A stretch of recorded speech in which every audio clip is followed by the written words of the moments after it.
Bueno, hermanos, ya sabíais que el taller iba sobre los medios de gracia, pero me gustaría explicar un poquito lo que son los medios de gracia antes de meternos más en materia, porque yo me imagino que algunos lo sabrán, pero hay gente que esta frase de medios de gracia que le suena un poquito raro, le sonará un poco a chino, ¿no? Bueno, normalmente a los medios de gracia se le llaman disciplinas espirituales, y eso quizá os suene más. ¿Qué son las disciplinas espirituales? Las disciplinas espirituales son aquellas prácticas que se encuentran en las Escrituras que promueven el crecimiento espiritual de los cristianos. Es decir, aquellas cosas que nosotros hacemos para crecer espiritualmente, ¿verdad? La lectura de la palabra, la oración, el ayuno, como por ejemplo estuvimos viendo ayer en el panel de preguntas. Pero ¿por qué los llamamos medios de gracia? ¿Qué son los medios de gracia? Bueno, históricamente siempre se le conocieron como medios de gracia. Nunca se usó esa frase de las disciplinas espirituales, sino que es un uso más contemporáneo y fue por razones que tienen peso, ¿no? Y es porque es a través de estos medios, la lectura, la oración, etcétera, a través de los cuales Dios imparte gracia, derrama gracia sobre nuestras vidas, para que sigamos creciendo en semejanza a Cristo, porque si algo somos, hermanos, es por la gracia de Dios, ¿verdad? Y es Dios dándonos gracia a través de ese esfuerzo, o llámalo disciplina. Dios derrama gracia en tu vida, más gracia, para que sigas creciendo. Entonces yo creo que es más apropiado llamarlo así, medios de gracia. Entonces tenemos que acostumbrarnos a llamarlo así también. Si lo llamas disciplina no pasa nada, pero medios de gracia es más correcto. Fijaros lo que dice en 1 Corintios 15, 20. Dice, por la gracia de Dios soy lo que soy, y su gracia para conmigo no resultó vana, antes bien, dice Pablo, he trabajado mucho más que todos ellos, aunque no yo, sino la gracia de Dios en mí. Aquí vemos, parece como que se contradice, ¿no? Por un lado dice, he trabajado mucho, me he esforzado, he sido disciplinado, he sido diligente, pero no yo, la gracia de Dios en mí. Porque al final todo lo que yo haga, si Dios no imparte esa gracia, no sirve de nada. Por eso la Escritura dice que separados de nada podemos hacer, ¿verdad? Todo lo que somos y todo lo que vamos a llegar a ser algún día, hasta que nos vayamos con el Señor, es por la gracia de Dios. Siempre la gracia de Dios obrando en nosotros, no por nuestro mérito, hermanos, porque si no, sería por mérito, sería por obra. Somos salvos por gracia, somos santificados por gracia y maduramos en el carácter de Cristo por gracia. Todo es por gracia de principio a fin. Amén. No tenemos nada de lo que gloriarnos. Por tanto, las disciplinas espirituales o medios de gracia es como, se suele poner el ejemplo, son como las manos de un mendigo. ¿Qué hace un mendigo? Pide, porque tiene necesidad. Pues nosotros, cuando leemos la palabra, cuando oramos, estamos haciendo ni más ni menos que eso. Poner las manos pidiéndole al Señor, necesito de tu gracia, para seguir creciendo. Amén. Hay otro versículo que es Filipenses 2, versículos 12 al 13, que dice, por tanto, amados míos, como siempre habéis obedecido, no como en mi presencia solamente, sino mucho más ahora en mi ausencia, dice, ocupaos en vuestra salvación con temor y temblor, porque Dios es el que en vosotros produce así el querer como el hacer por su buena voluntad. Fijaros porque es curioso, ¿no? Un versículo que yo creo que conocemos, que hemos escuchado y que muchas veces se malusa, ¿no? Para hablar de que perdemos nuestra salvación y que por eso tenemos que esforzarnos en cuidarla, y eso está sacado completamente de contexto, ¿no? Sabemos que esto no habla de eso, sino que nos muestra que Dios está obrando en nosotros. O sea, nosotros nos esforzamos, nosotros somos diligentes por amor al Señor y Él produce en nosotros ese crecimiento, ese querer, ese deseo, ese hacer por su buena voluntad. Amén. Dios es el que produce y sin su mano obrando, hermanos, para nosotros sería imposible. No podríamos desear a Dios, no tendríamos deseo de crecer a su imagen, no tendríamos deseo de crecer en semejanza a Cristo. Por eso mismo también nos dice la Escritura que, como he dicho antes, separados del nada, hermanos, nada podemos hacer. ¿Tenemos un llamado a ocuparnos? Claro que sí. ¿Por qué? Porque Dios lo ha querido así, que a través del esfuerzo nosotros recibamos esa gracia de Dios para seguir creciendo en semejanza a Cristo. Y aunque parezca contradictorio, porque la salvación no es por obra, dice en Romanos 11:6, todos sabemos estos versículos, los conocemos. Todo esto es una introducción teológica, una base para lo que luego vamos a ir viendo. Y si por gracia ya no es por obra, de otra manera la gracia ya no es gracia. Y si por obra ya no es gracia, de de otra manera la obra ya no es obra. Nuestra salvación, hermano, es completamente por gracia, ¿verdad? Si tú no tienes claro eso, no has nacido de nuevo. Porque es necesaria esa convicción en tu corazón para saber que eres salvo. No por tus méritos, sino por la gracia de Dios sobre tu vida. Ahora bien, dentro de esto que estamos hablando, cuando hablamos de salvación, los teólogos llaman a... Disculparme aquí que se ha pasado, a ver si puedo ir para atrás. Aquí está. Se ven las diapositivas bien, ¿verdad? Porque como no estoy mirando para atrás, por fe creo que se están viendo. Bueno, teológicamente, cuando hablamos de la salvación, se dice que hay un monergismo. ¿Por qué? Porque solo hay un agente, mono, y el agente es Dios. El único agente de la salvación es Dios. Nosotros respondemos en arrepentimiento y fe. Un arrepentimiento y una fe que Él nos da. Dice que es un don de Dios. Las dos cosas son don de Dios y nosotros respondemos. Venimos ante Dios en arrepentimiento y fe. Pero en la santidad, o a mí me gusta más llamarlo el crecimiento, porque la santidad es parte del crecimiento, como ahora veremos. En el crecimiento en Cristo hay un sinergismo, hay un trabajo conjunto de Dios y nosotros, porque Dios lo ha querido así, porque si Dios quisiera, directamente nos haría, pero Dios se glorifica de esta manera en nuestras vidas y entonces interactuamos y es Dios dándonos esa gracia para crecer, Dios y nosotros interactuando en esa tarea de crecimiento. Dice en 2 de Pedro 3:8, antes bien, creced en la gracia. Fijaros que hay un llamado a crecer. Nosotros tenemos cosas que hacer para crecer en la gracia. Dice, y el conocimiento de nuestro Señor y Salvador Jesucristo. A Él sea la gloria, ahora y hasta el día de la eternidad. Amén. Así que tenemos un claro llamado, hermanos, a ocuparnos, a esforzarnos por crecer. Y, hermano, el otro día estaba escuchando una predicación que la verdad es que fue de mucha bendición, me la compartió mi esposa, y hubo una frase que dijo, era una predicación de Sujel Michelén, y dijo esta frase. Me pareció espectacular. La gracia se opone al mérito, pero no se opone al esfuerzo. Luego vi también que la compartió Pepi en uno de los estados de WhatsApp. Y es así, hermano. La gracia se opone al mérito. Tú no puedes hacer nada.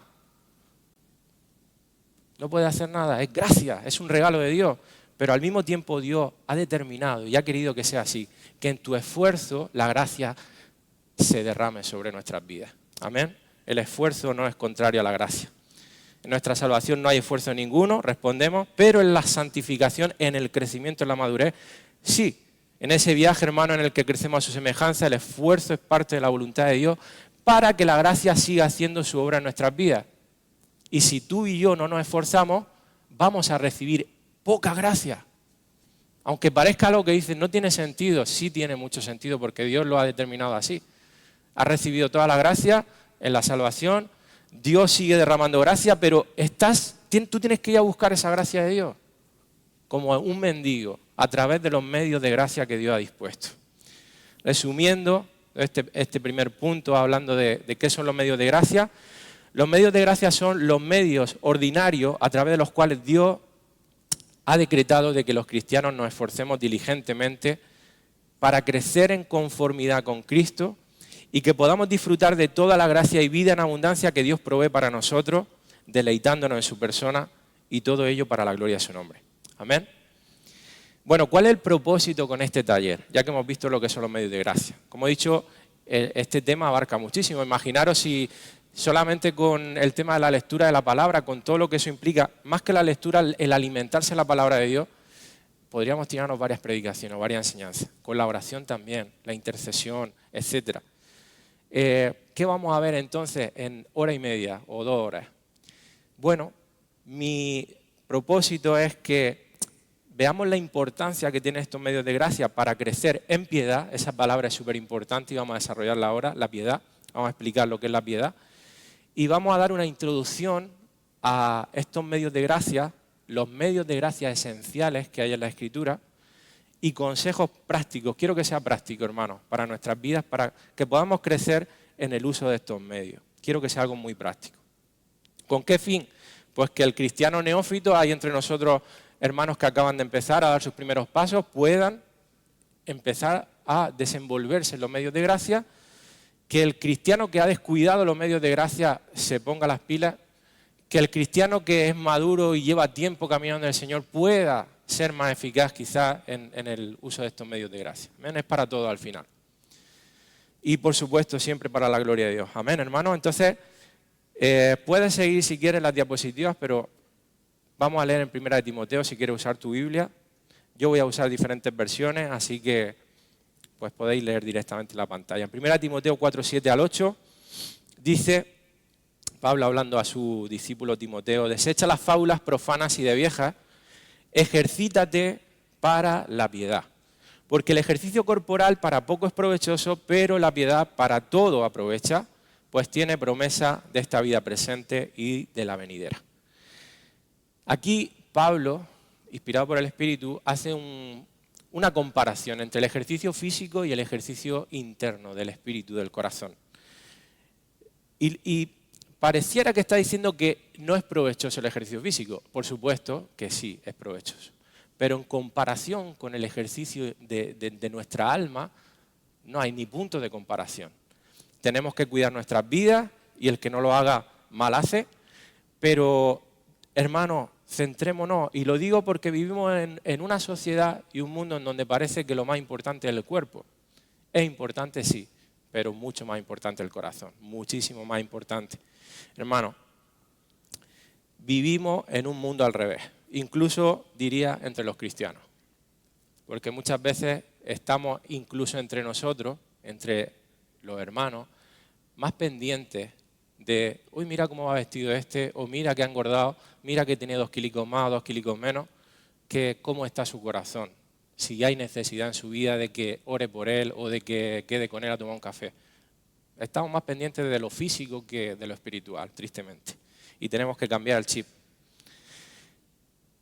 En el contexto del versículo, en 1 Timoteo 6, 3 y 4, dice que si alguno enseña una doctrina diferente y no se conforma a las sanas palabras, esto es para ver el contexto de este versículo. Las de nuestro Señor Jesucristo dice, ya la doctrina que es conforme a la piedad está envanecido y nada entiende. Fíjate que dice a la doctrina que es conforme a la piedad. ¿Qué está diciendo aquí Pablo? Pablo le está advirtiendo a Timoteo que tenga cuidado con todas esas falsas doctrinas, enseñanzas que ya estaban corriendo desde el principio, desde el primer siglo, en la iglesia primitiva ya estaban enfrentando herejías. O sea, lo que estamos viviendo hoy en día nosotros es lo que siempre ha pasado, hermano. Y entonces, ¿qué hace Pablo? Le dice, cuidado, él lo llama fábulas profanas de viejas en tono despectivo. Y le dice, contrarresta toda esa basura que está llegando, ¿con qué? Con la piedad. Ejercítate para la piedad. Dice, y el contexto, cuando tú ves toda la epístola y este versículo, le está instando a crecer en la sana enseñanza. O sea, lo que está diciendo es, dedícate a estudiar la palabra de Dios. Porque ella te va a llevar a ser un hombre piadoso y a mantenerte en el camino correcto. Como sabéis, por años llevamos aquí en IBCD haciendo énfasis en lo importante que es la doctrina, ¿verdad? En todo sentido, hermano. No se puede crecer espiritualmente si no se crece doctrinalmente. Es imposible. La sana doctrina, es decir, la sana enseñanza fiel de la palabra de Dios, lleva una vida de piedad. Obviamente, si lo haces con la motivación y la actitud correcta, porque puedes llenar la cabeza de conocimiento, puedes participar en una gincana y saberte todas las preguntas bíblicas y ser un impío. No tiene nada que ver el conocimiento si la actitud y la motivación no es la correcta. Pero inevitablemente toda aquella doctrina desviada y falsa lleva, y esa es la advertencia que Pablo le hace, justo a lo contrario, a la impiedad, no te va a llevar a nada bueno, es decir, una vida que no agrada a Dios. Por eso, hermano, repito, si no creces doctrinalmente, nunca crecerás espiritualmente. La doctrina, la enseñanza, sabemos que doctrina significa enseñanza, toda doctrina, toda enseñanza que hay en la Escritura, la necesitamos y por algo está la palabra, si no, no estaría. Amén. Así que básicamente en el contexto más puro, ejercítate para la piedad es dedícate a la sana doctrina. Profundiza en la Escritura.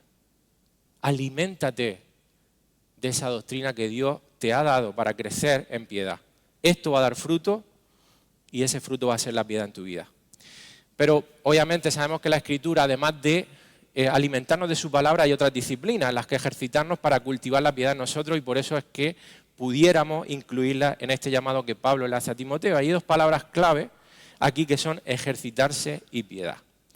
La palabra ejercítate o disciplínate, como la traduce la Biblia de las Américas, en el griego es gymnasia, de ahí viene la palabra gimnasia en español, y significa disciplina, esfuerzo sostenido, repetido, constante, trabajo consistente, constante, un esfuerzo diario y progresivo. O sea, una palabra con peso, con fuerza.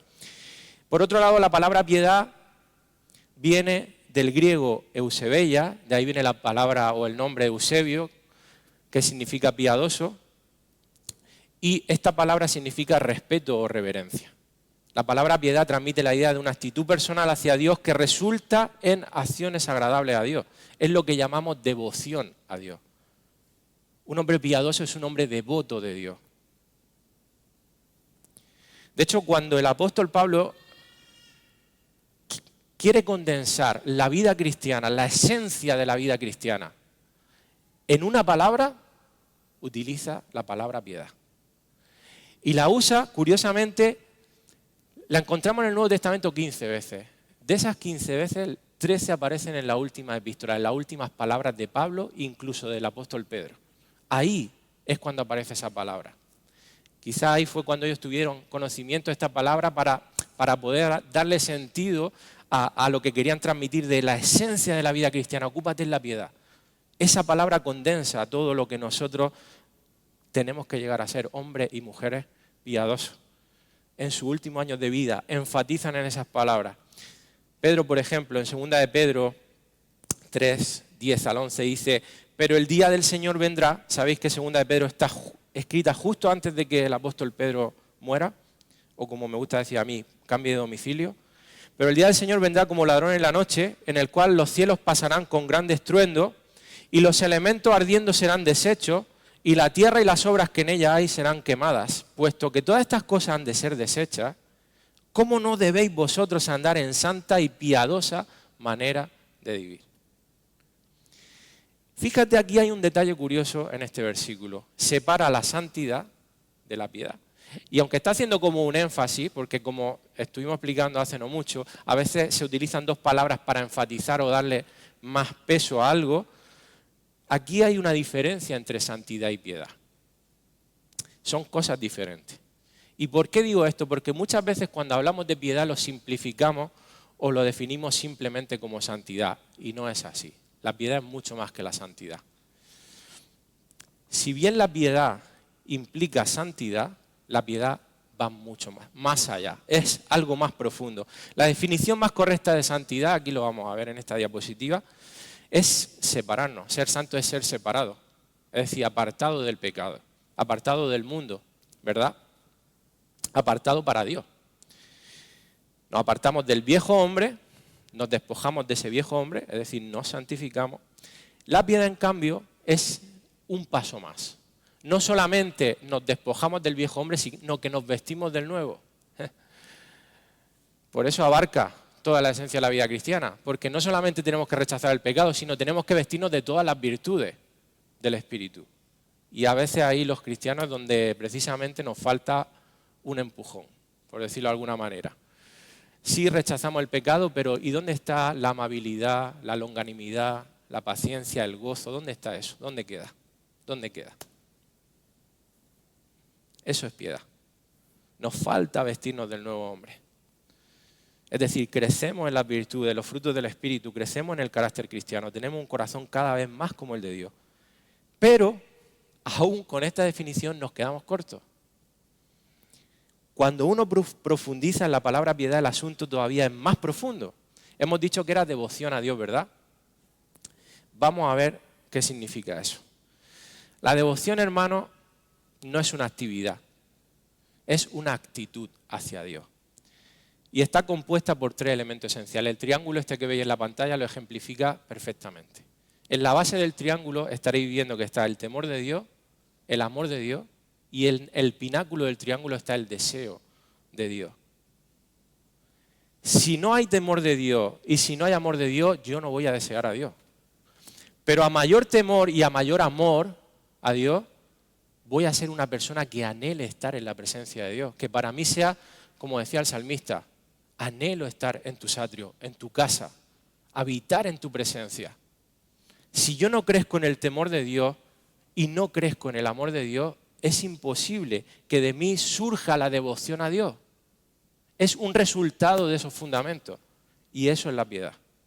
El temor a Dios y el amor de Dios son los fundamentos de una vida piadosa. El deseo de Dios es la máxima expresión de esa devoción. Fijaros, ya estuvimos hace tiempo hablando de lo que era el temor de Dios en la serie de Proverbios, pero todos conocemos este versículo, lo recordamos. El temor del Señor es el principio de la sabiduría. ¿Qué es el temor de Dios? Me gusta cómo lo define John Murray y dice: el sentimiento dominante de la majestad y la santidad de Dios y la profunda reverencia que esta aprehensión produce constituye la esencia del temor de Dios. Una profunda reverencia por Dios. ¿Por qué? Porque yo veo a Dios en su majestad, en su santidad.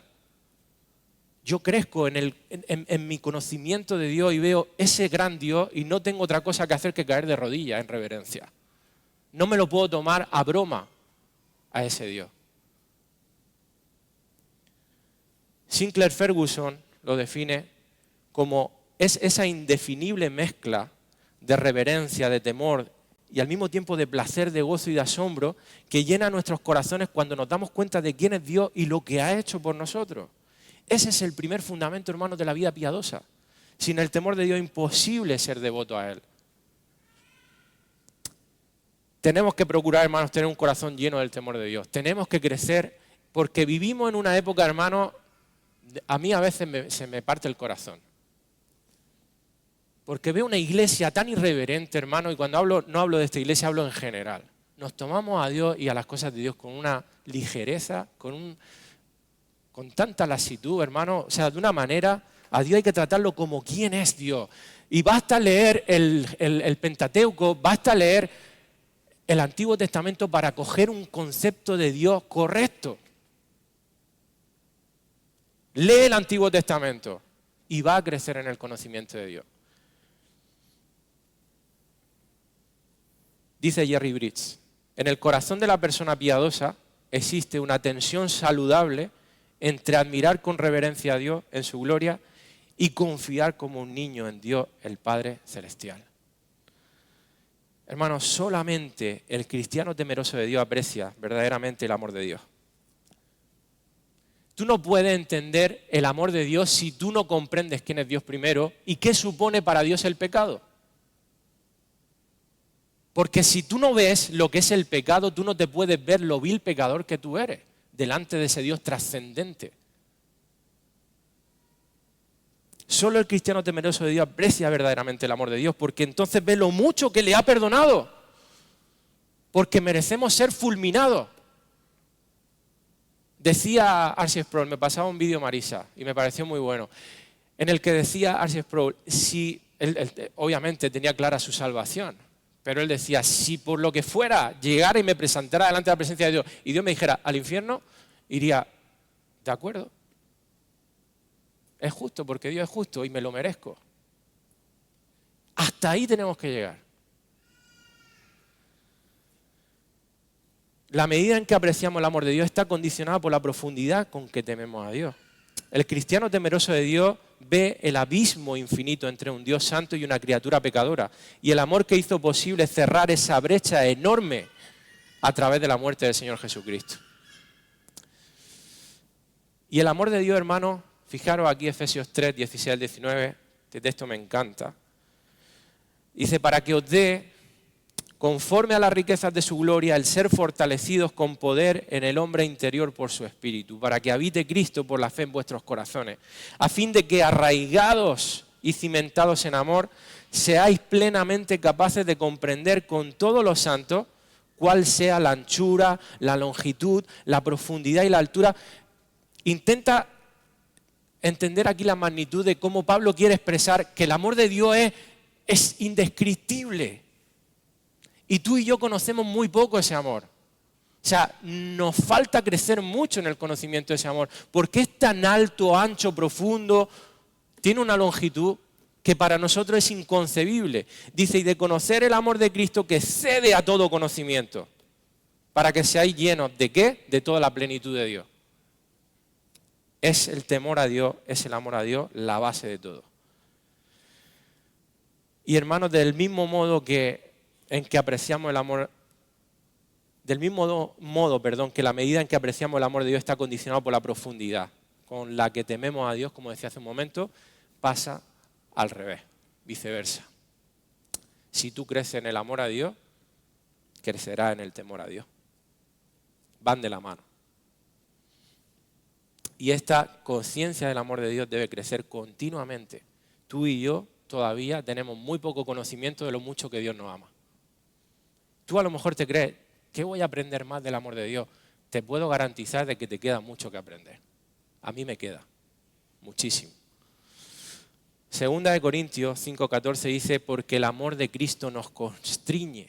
La palabra constreñir, hermano, es una palabra muy fuerte. Significa que te presiona por todas partes, como si te estrujara y te impulsa o te fuerza para que actúes de cierta forma.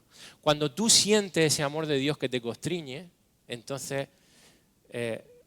sí o sí, eso te lleva a un deseo por la presencia de Dios, a un deseo de vivir en una relación íntima con el Señor. Por tanto, hermanos, en nuestro crecimiento en piedad debemos buscar crecer, repito, en el temor de Dios como una comprensión cada vez también mayor de su amor, y estos dos elementos juntos constituyen el fundamento. Así que a medida, hermanos, que contemplemos más y más a Dios en su majestad, santidad y amor, seremos conducidos progresivamente al ápice de ese triángulo que es el deseo de Dios, el ápice del triángulo de la devoción, de la piedad. Llegamos al deseo de Dios, que esto es a lo que debemos aspirar, hacia donde debemos apuntar. Fijaros lo que dice Isaías 26, 8 y 9. Dice, ciertamente siguiendo la senda de tu juicio, oh Señor, te hemos esperado. Tu nombre y tu memoria son el anhelo del alma. En la noche te desea mi alma. En verdad mi espíritu dentro de mí te busca con diligencia. Y ahora yo te digo, ¿tú serías capaz de orar este versículo a Dios y no sentirte un hipócrita?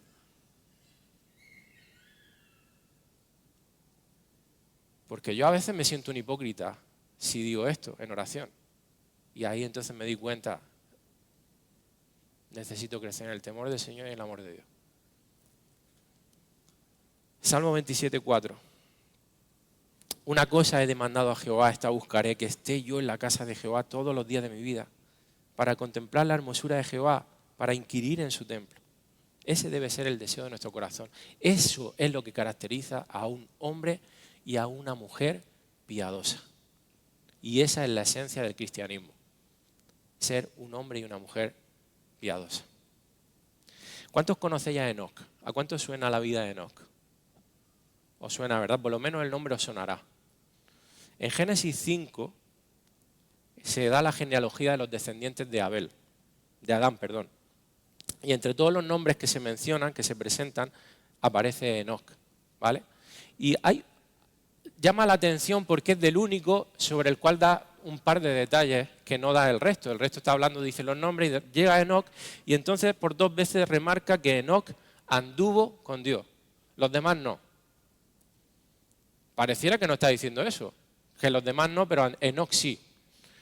¿Sabéis de qué está hablando? De la intimidad que había de Enoc con Dios. Fijaros, aquí está en Génesis 5, 21 y 24, dice, caminó Enoc con Dios, el 22, para ir adelantando un poco. Y el 24, caminó pues Enoc con Dios y desapareció. Dice que se lo llevó el Señor. No vio la muerte, directamente se lo llevó el Señor. Ojalá nos pasara eso. Qué bendición, madre mía. Posteriormente se vuelve a mencionar a Enoc en la lista de héroes de la fe en Hebreos. Hebreos 11:5 dice en la Nueva Traducción Viviente. Fue por la fe que Enoc ascendió al cielo sin morir, desapareció porque Dios se lo llevó. Pues antes de ser llevado, lo conocían como una persona que agradaba a Dios. Todo eso es lo que conocemos de Enoc en la Biblia, no hay más. Pero solo eso nos basta para entender que Enoc era un hombre piadoso. Un hombre como tú y yo tenemos que ser. Ahí debemos de apuntar, hermano, a ser personas que caminen con Dios y que fruto de ese caminar con Dios, de esa intimidad, entonces es que surge una conducta y una vida que agrada a Dios. Y eso se refleja y glorifica a Dios porque hasta los demás pueden ver que tú eres diferente. Ese fue el factor determinante en su vida. Era un hombre piadoso. Que caminara con Dios habla de su devoción a Dios. Que agradar a Dios habla del comportamiento que surgió de esa relación. Y de esta historia y el resto de revelación bíblica aprendemos, hermanos, que es imposible, es absolutamente imposible construir un patrón de comportamiento cristiano sin el fundamento de una devoción a Dios. Y digo esto porque, hermanos, muchas veces los cristianos queremos comportarnos, valga la redundancia, como cristianos, sin cultivar un patrón de devoción a Dios. Es decir, un caminar con Dios. La práctica de la piedad es ante todo cultivar una relación con Dios y a partir de ello cultivar una vida agradable a Dios, que es el fruto de esa vida de un caminar con el Señor. Nuestro concepto de Dios y nuestra relación con Él determinan nuestra conducta. ¿Amén? ¿Hasta aquí bien? Ahora bien, la motivación, hermanos, para la piedad siempre tiene que ser una motivación correcta, ¿no? No una motivación legalista. ¿Por qué? ¿Por qué queremos crecer en los medios de gracia? ¿Por qué queremos crecer en la oración, en el alimentarnos de la palabra de Dios? Tengamos mucho cuidado en nuestro corazón de que no sea para ganarnos el favor de Dios. Porque nuestro corazón, como tantas veces hemos dicho, tiende a ser legalista y fariseo. Y quiere sentirse aprobado por Dios. Busca la manera de hacerlo. Y cuando tú oras más, cuando tú ayunas, cuando tú lees la palabra, cuando tú te sabes las 10 preguntas de la gincana, aleluya. Debemos tener, todo esto lo digo porque yo no acerté las 10 preguntas ahora. Debemos tener mucho cuidado en la manera en la que nos ejercitamos o disciplinamos, hermanos, para la piedad. ¿Por qué razón hacemos el devocional? ¿Por qué causa oro, leo su palabra, etcétera? La motivación, hermano, es lo que distingue a la persona verdaderamente piadosa de la persona moral. Son dos cosas totalmente diferentes. Una persona moral o benevolente, ¿por qué vemos personas que son buenas? Aparentemente dices, ¡buah, esta persona, chapó! ¿Qué moralidad tiene? ¿Qué benevolencia? O sea, bueno, Dios no quiere solo eso. Dios quiere que esa moralidad y esa benevolencia sean fruto de una devoción a Él. Si no, no sirve de nada. Se vaya al infierno. Esa persona tan buena. La persona piadosa es moral y benevolente debido a su devoción a Dios. Fruto del temor a Dios, fruto del amor de Dios y fruto de su actitud de desear a Dios. Amén. Resumiendo hasta aquí, la piedad es más que el carácter cristiano. Es decir, vestirnos del nuevo hombre. Es el carácter cristiano que surge de la devoción a Dios. Y además el Evangelio siempre debe estar al centro, hermano, al centro de la piedad. Siempre recordando que tú y yo no nos merecemos más porque leamos más. No, siempre es por la gracia de Cristo. Amén. Nunca vamos a ganar méritos por ser disciplinados espiritualmente. La disciplina solo son medios, nunca son fines. Nunca son fines. Por eso se llaman medios de gracia. No fines de gracia. Nos esforzamos, hermanos, porque somos salvos, no para ser salvos. Amén. Practicamos las disciplinas espirituales, si queremos llamarlo así, con un corazón agradecido. ¿Por qué? Porque ya fuimos rescatados, no buscando rescate. Ya hemos sido rescatados. Tú y yo no podemos agregar nada. Aunque nosotros trabajemos activamente, hermano, en colocarnos en los lugares donde Dios imparte su gracia, el crecimiento, como digo y repito, lo sigue dando Dios por gracia. Bryan Chapell dice, las disciplinas espirituales son los medios para abrir nuestra boca. Hace aquí una analogía muy buena. Dice, son los medios para abrir nuestra boca y nariz para respirar todos los recursos amantes que Dios ya nos ha provisto. Abrir mi boca y nariz en oración y alabanza, fíjate, dice, no genera más amor de Dios por mí. No. De la misma manera que al abrir mi boca y nariz no hace que haya más aire. El aire simplemente está. Pero yo recibo más aire en mi cuerpo, más oxígeno. Las disciplinas espirituales son medios de gracia que me permiten experimentar la plenitud del amor que Dios ya nos ha provisto plena y completamente. Amén. Así que se puede ser muy disciplinado, hermano, en estos ejercicios espirituales y no ser piadoso, o ni siquiera haber nacido de nuevo. No pierdas nunca esto de vista, hermano. No confía en tu esfuerzo, confía en la gracia de Dios. Deposita toda tu confianza en el Señor. Y entramos en un último punto teológico antes de irnos a lo más práctico, ¿vale? Y es que la vida de piedad no se da de manera natural. Quiero aquí que veamos el cuestionario que hice el otro día, que os mandé. Al final lo ha hecho 37 personas, lo ha hecho bastante gente. Y los resultados han sido los siguientes. De la primera pregunta, ¿lamentas tu falta de crecimiento espiritual? Naranja es sí. El 84% de las 37 personas lamentan su falta de crecimiento espiritual. Son 31 personas de 37. Hay 6 que no. ¿Estás satisfecho con tu disciplina espiritual de alimentarte de la palabra de Dios? De los 37, 24 no están satisfechos. 13 sí. Mucho, hermano. La verdad es que me ha dejado un poco ahí pensando el tema. ¿Estás satisfecho con tu disciplina espiritual de la oración? Casi igual, solamente hay una diferencia, que sí, uno más. Pero curiosamente no coincidían. Habían personas que sí estaban satisfechos con su vida de oración, pero no con su vida de la palabra, lo cual me parecía rarísimo. Por lo que vamos a ver ahora más adelante, no tiene sentido ninguno. Pero bueno, a lo mejor puedo entenderlo. Ahora veremos. Pero lo último, decía, si tuvieras que evaluar cuánto la Iglesia ha contribuido a tu crecimiento, y obviamente no decía solo esta iglesia, sino todo el tiempo que tú has estado formando parte de una iglesia local. Espero que la hayáis entendido de esa manera. Si tuvierais que evaluar cuánto la iglesia ha contribuido a tu crecimiento espiritual, ¿qué nota le darías del 1 al 10? 37 personas, solamente ha habido una que ha puesto un 1, me ha hecho gracia. Menos mal que es anónimo el cuestionario.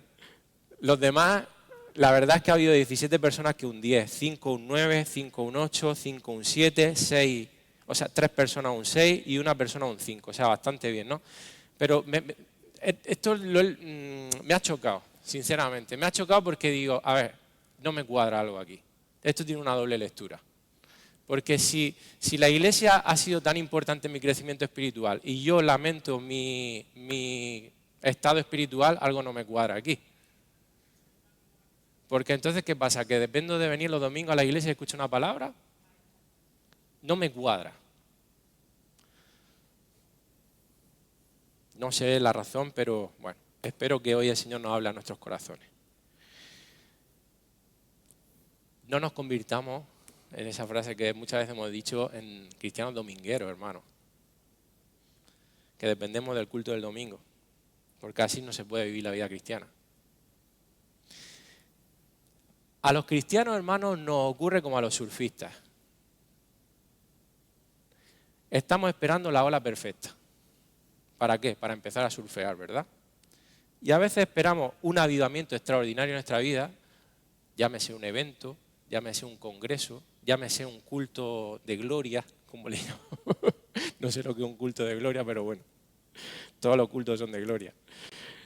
Pero esperamos un toque especial, que se nos aparezca el ángel Gabriel, que, qué sé yo, que se te aparezca un ángel en tu habitación, que, yo qué sé, hermano, una experiencia extrasensorial, lo que sea, pero estamos esperando a veces que pase algo para pegar el avance, digamos, para empezar.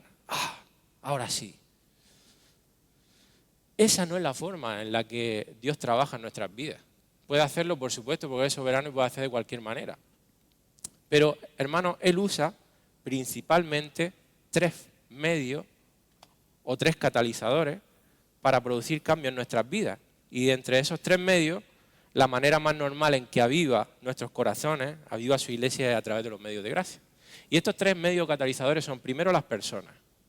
Dios usa a las personas en nuestra vida para que crezcamos. Primero, nuestros padres, el consejo de otros hermanos, de otras personas, la enseñanza, el testimonio, por supuesto la predicación, los dones que Dios reparte en su iglesia, el matrimonio también nos hace para pulirnos, los hijos más todavía, los roces que surgen, el hierro con hierro se aguza, dice la palabra, ¿verdad? Entonces las personas tienen una importancia vital y por eso nosotros no podemos aislarnos y vivir como cavernícolas, aislándonos de la gente. No, necesitamos a las personas y las personas nos necesitan a nosotros. Por otro lado están las circunstancias y las aflicciones, la enfermedad, la crisis que podamos vivir, catástrofes, fracasos, como por ejemplo un matrimonio fracasado que acaba en divorcio, un despido laboral, qué sé yo, tantas cosas que Dios utiliza para que crezcamos. Y por último, los medios de gracia, que son las disciplinas espirituales. De todas estas cosas, la más normal y la más habitual que Dios usa para que crezcamos en semejanza a Cristo son los medios de gracia. Dice Paul Washer, el creyente que descuida lo ordinario rara vez será testigo de lo extraordinario. Una verdad como un templo de grande. ¿Por qué? Porque la piedad, hermanos, no se da de manera natural ni depende, como digo, de olas, ¿verdad? Cultivar la piedad es un trabajo, es un esfuerzo, es una lucha, es un proceso de disciplina diaria. Y la Biblia nos recuerda en Gálatas 5:17 esa lucha precisamente, ¿no? Ese versículo que tanto conocemos. El deseo de la carne es contra el espíritu y el del espíritu es contra la carne. Pues estos se oponen el uno al otro, de manera que ustedes no pueden hacer lo que desean. Y el mismo Señor Jesús en Mateo 26:41 dice, el espíritu a la verdad está dispuesto, pero la carne es débil.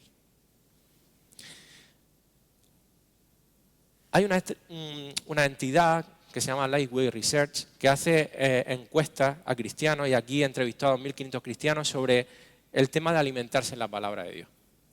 Esto fue en Estados Unidos, que es la disciplina espiritual más importante que tiene que hacer un cristiano.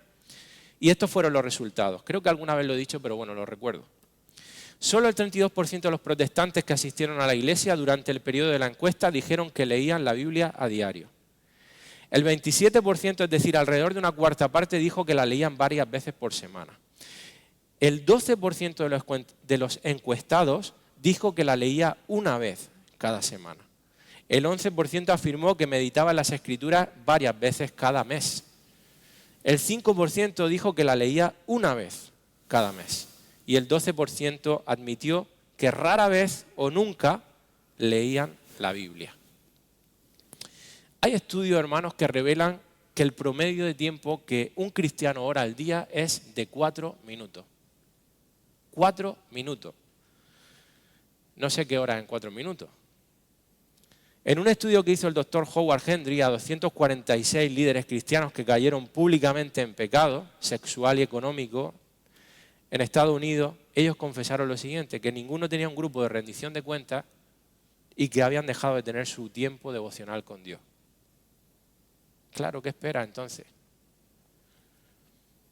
Así que, hermanos, hay algo que en el fondo de nuestros corazones todos sabemos y que es irrebatible, y es el hecho de que las personas, y esto no lo podemos negar, las personas espiritualmente más maduras, nosotros vemos personas que decimos, esta persona camina con Dios, esta persona es una persona madura en Cristo. Bueno, pues tú sabes que en el fondo esa persona es una persona disciplinada espiritualmente. Son aquellas que más utilizan los medios que Dios ha provisto para llegar a la madurez, y esos son los medios de gracia. En Proverbios 13:4, Salomón aquí nos recuerda esto tan importante en la vida, ¿no? Para cualquier área de la vida. El alma del perezoso desea y nada alcanza. Desea, porque todos deseamos crecer en semejanza a Cristo. Como cristiano debe estar ese deseo, porque si no está, me parece que no eres cristiano. Tienes que desearlo, si no algo no cuadra.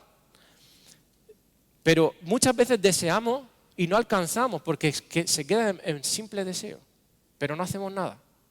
Sé que no estoy bien, por ejemplo en la encuesta, en el cuestionario.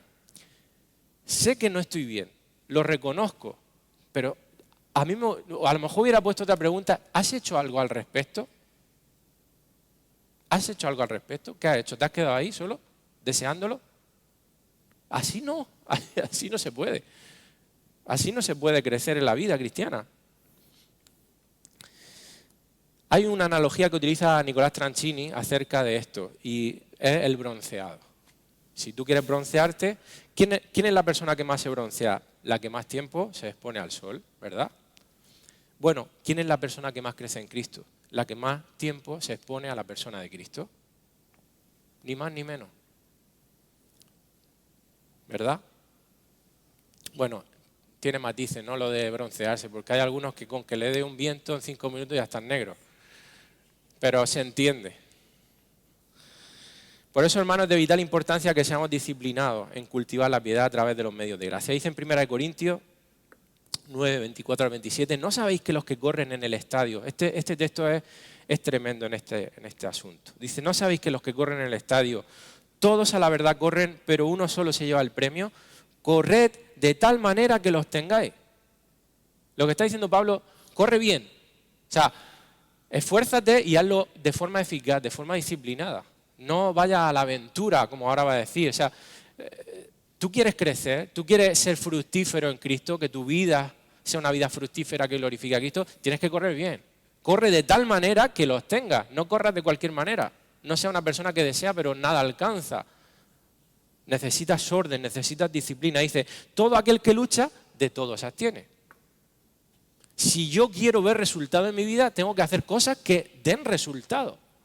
No me puedo quedar ahí, porque si yo lo hago de cualquier manera, yo vivo mi vida de forma indisciplinada, no voy a obtenerlo. Y no está hablando de la salvación, está hablando de una vida de fruto. Dice, ellos a la verdad para recibir una corona corruptible, pero nosotros una incorruptible. Así que yo de esta manera corro, no como a la aventura, de cualquier manera. De esta manera peleo, no como quien golpea al aire. O sea, que no sé ni lo que hago. No, tengo que tener claro qué es lo que tengo que hacer. Sino que golpeo mi cuerpo, lo pongo en servidumbre, no sea que habiendo sido heraldo para otros, yo mismo venga a ser eliminado. Y no está hablando, repito, de la salvación. Está hablando en el contexto de una vida infructífera. El apóstol Pedro dice, en 2 de Pedro 1, 3 al 8, como todas las cosas que pertenecen a la vida y a la piedad, vosotros también, poniendo toda diligencia por esto mismo, añadid. Es decir, a tu fe añade virtud. Es decir, no te quedes ahí, sigue esforzándote, sigue disciplinando tu vida, sigue corriendo para obtener el premio de una vida fructífera, de una vida que agrade a Dios en todo. Porque si estas cosas están en vosotros, verso 8, y abundan, no os dejarán estar ociosos ni sin fruto. Ahí está la clave. En cuanto al conocimiento de nuestro Señor Jesucristo. Y como bien dice el Señor Jesús, en esto es glorificado mi Padre, en que llevéis mucho fruto. ¿Tú quieres una vida que glorifique a Dios? Tu vida tiene que ser una vida que dé mucho fruto. Amén. Y seáis así mi discípulo. Por cierto, como dice Jerry Bridges, aunque por muchos momentos sea una lucha, una vida piadosa no es tediosa. Pero esto es verdad solo porque una persona piadosa es ante todo devota de Dios. Es decir, es un deleite. Para mí el orar, el leer la Biblia, si bien va a haber días que sea para mí una lucha porque la carne es débil, en un contexto general, las disciplinas espirituales yo no las puedo ver como tediosas, sino como un deleite porque me hacen conocer a Dios, me hacen deleitarme en Dios. Si tu vida se caracteriza en los medios de gracia, en las disciplinas espirituales, como algo tedioso, algo no concuerda. Algo no concuerda. No puede ser la tónica general de tu vida. Por supuesto va a haber días y a veces muchos días en los que tú no tengas ganas de levantarte a orar, en los que tú no tengas ganas de coger la palabra. Claro que sí, claro que sí. En los que tú no tengas ganas de venir a la iglesia. Muchos días. Pero esa es la tónica que marca tu vida. Eso no concuerda. No concuerda porque si tú eres una persona piadosa que ama al Señor y lo teme, es un deleite para ti. Dicho todo esto, hermanos, ahora quiero que entremos en esos medios de gracia que Dios nos ha mandado que practiquemos con diligencia. Bueno, hay 3 medios esenciales de gracia que son el alimentarse de la palabra de Dios, es decir, la escritura, este es el más importante sin duda, la oración, segundo, y la iglesia. Y cuando digo la iglesia es ser un miembro de la iglesia local activo, un miembro de verdad, no un dominguero, no una persona que vengo a la iglesia. No, no se trata de venir a la iglesia, se trata de ser iglesia. Son dos cosas diferentes. Amén. Esos son los 3 medios de gracia esenciales. Y aún pudiéramos incluir uno más, que sería el ayuno. Hago un pequeño paréntesis aquí, hermano. Hay 20 libros aproximadamente en español que hablan de los medios de gracia o las disciplinas espirituales. En inglés hay más, pero en español hay 20. Y tenemos que tener cuidado, porque a veces hay listas de 20 o 30 disciplinas espirituales, que no son ni siquiera disciplinas espirituales. Por ejemplo, uno de esos libros está escrito por Dallas Willard, que entre otras cosas da la siguiente lista, fijaros. Disciplina de abstinencia, disciplina de soledad, disciplina de silencio, de frugalidad, es decir, de comer poco, que sería ayuno intermitente. Nosotros somos más de desayuno intermitente. Castidad, secreto, sacrificio, compromiso. Eso no son disciplinas espirituales, eso no son medios de gracia. Eso son otras cosas. Donald Whitney, que tiene un libro que yo recomiendo, pero sí que es verdad que hay que cogerlo a veces con pinza en algunas cosas, y fue mi profesor en el seminario, de hecho. Entre las disciplinas incluye estas: la adoración, el silencio, el retiro, escribir un diario. ¿Dónde dice la Biblia que yo tengo que escribir un diario? Puede ser algo bueno, sí, pero ¿dónde está esa disciplina espiritual? Escribir un diario. El servicio, la mayordomía, la evangelización, una disciplina espiritual. No lo es. La evangelización es un mandato, es un llamado a cada cristiano, es la gran comisión. Nicolás Tranchini, aún en su libro Un año de cambio, incluye algunas disciplinas que realmente no lo son. Y no digo con esto ni menosprecio a los hermanos, los libros son muy buenos, los recomiendo, pero hay cosas, tenemos que saber filtrar, hermano. Dice el gozo es un fruto del Espíritu. La vigilancia, el evangelismo otra vez, el discipulado, ¿no? El discipulado es un mandato. La sumisión, eso es un deber del cristiano. El servicio, el uso de mis dones, el uso del tiempo, el uso del dinero, la hospitalidad, eso no son medios de gracia. Eso no son disciplinas espirituales. Por eso digo, cuidado, hermano, cuidado. Son cosas buenas, pero no son medios de gracia. Los medios de gracia esencialmente en la palabra son eso, el alimentarse, mejor dicho, de la palabra de Dios, la oración y el ser miembro de una iglesia local. Incluye también, si quiere, el ayuno. Vayamos entonces con el primer medio de gracia y el más importante de todos: alimentarse de la palabra de Dios. No hay cosa más importante que esta en la vida de un cristiano. Lo repito y lo digo porque hay muchos cristianos que dicen, no, la oración es más importante. No. Alimentarse de la palabra de Dios es más importante que orar. Y de hecho, si tú te alimentas de la palabra de Dios, vas a orar. Es que está de la mano, es que no hay que desligarlo, es que una persona que lee la palabra ora. O sea, es que si tú lees la palabra, si tú te alimentas de la palabra como te tienes que alimentar, vas a orar. Si no oras es porque no estás leyendo bien la palabra. Porque es que he escuchado cristianos decir eso, menos leer la Biblia y más orar. ¿De dónde te saca eso, hermano? No puedo estar más en desacuerdo. No hay que desestimar o despreciar a una disciplina contra la otra, son las dos indispensables, van de la mano, están ligadas. Las Escrituras son el gran medio a través del cual no solo somos salvos, sino también transformados a la imagen de Cristo. Por eso cuando Pablo, como hemos leído al principio, le dice ejercítate la piedad, le está enfatizando, come de la palabra, aliméntate de la sana doctrina. Eso por si había alguien durmiendo. Segunda de Timoteo 3:16 al 17 dice que toda la Escritura es inspirada por Dios y útil para enseñar, para redarguir, para corregir, para instruir en justicia, a fin de que el hombre de Dios sea perfecto. Si es que con ese versículo ya te basta. ¿Qué es lo que necesito yo para ser perfecto? Entendiendo hasta dónde nosotros podemos llegar a ser perfectos, ¿no? Toda la Escritura. Eso es lo que yo necesito para ser un hombre piadoso. Mateo 4:4 dice, él respondió y dijo, escrito está, el Señor no solo está en las tentaciones, cuando viene Satanás en el desierto, y le responde y dice, no solo de pan vivirá el hombre, sino de toda palabra que sale de la boca de Dios. Es el alimento que tú y yo necesitamos por encima de cualquier otro alimento. Ahora bien, el alimentarse de la palabra de Dios en realidad consiste de otras subdisciplinas. Por eso habréis visto que, porque tendemos a hablar de leer la palabra de Dios, no, eso no es suficiente, eso no es lo único. Y me he corregido yo mismo porque tendemos a decirlo así, es alimentarse de la palabra de Dios en estas maneras que vemos aquí, en estas 5 subdisciplinas, que son la lectura, la meditación, la memorización, el estudio de las Escrituras y el escuchar las Escrituras. Hay gente que utiliza los 5 dedos de la mano para recordar estas 5 subdisciplinas. Leer, meditar, memorizar, estudiar, escuchar. Empecemos con la lectura de la palabra de Dios. Dice en Hechos 20:27 que necesitamos todo el consejo de Dios. ¿Qué significa todo el consejo de Dios? Toda la palabra, desde Génesis hasta Apocalipsis. ¿Cuántas veces has leído la Biblia?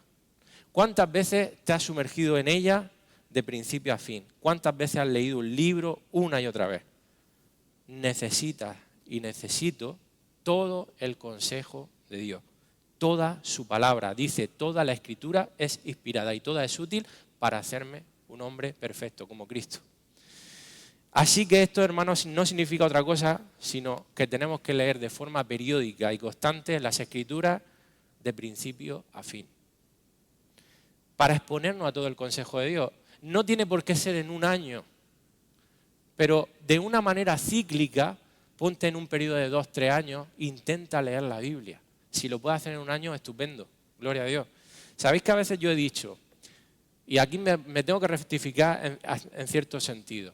Yo a veces he dicho, no me gustan mucho los planes de la Biblia en un año, no es que no me gusten, es que a veces con el afán de terminarlo en un año, lo leemos y vamos corriendo en la lectura diaria y no nos estamos alimentando, realmente estamos más pensando en tachar la casilla de que hemos cumplido en ese día con la lectura que tocaba que con alimentarme de la palabra de Dios y que la palabra de Dios haga fruto en mi vida. Y eso es un error. Y yo te digo, si tú no tienes el tiempo suficiente, no lo hagas porque no te va a ser práctico, no va a ser eficaz para ti. Yo este año, por ejemplo, sí lo estoy haciendo. Me levanto mucho más temprano de lo que me gustaría levantarme y entonces, ¿qué hago? Paso tiempo en la palabra. Y lo estoy haciendo y me está haciendo mucha bendición, la verdad.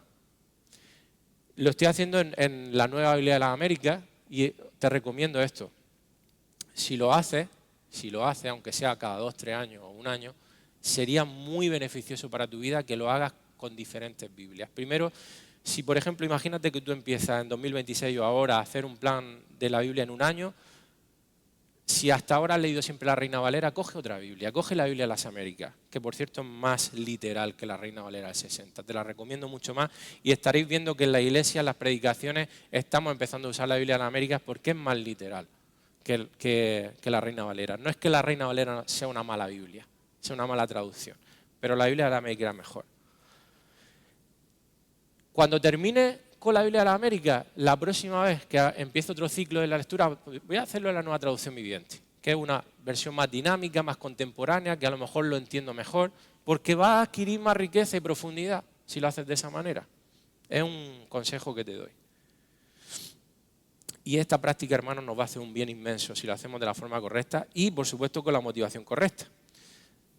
3 consejos prácticos al respecto.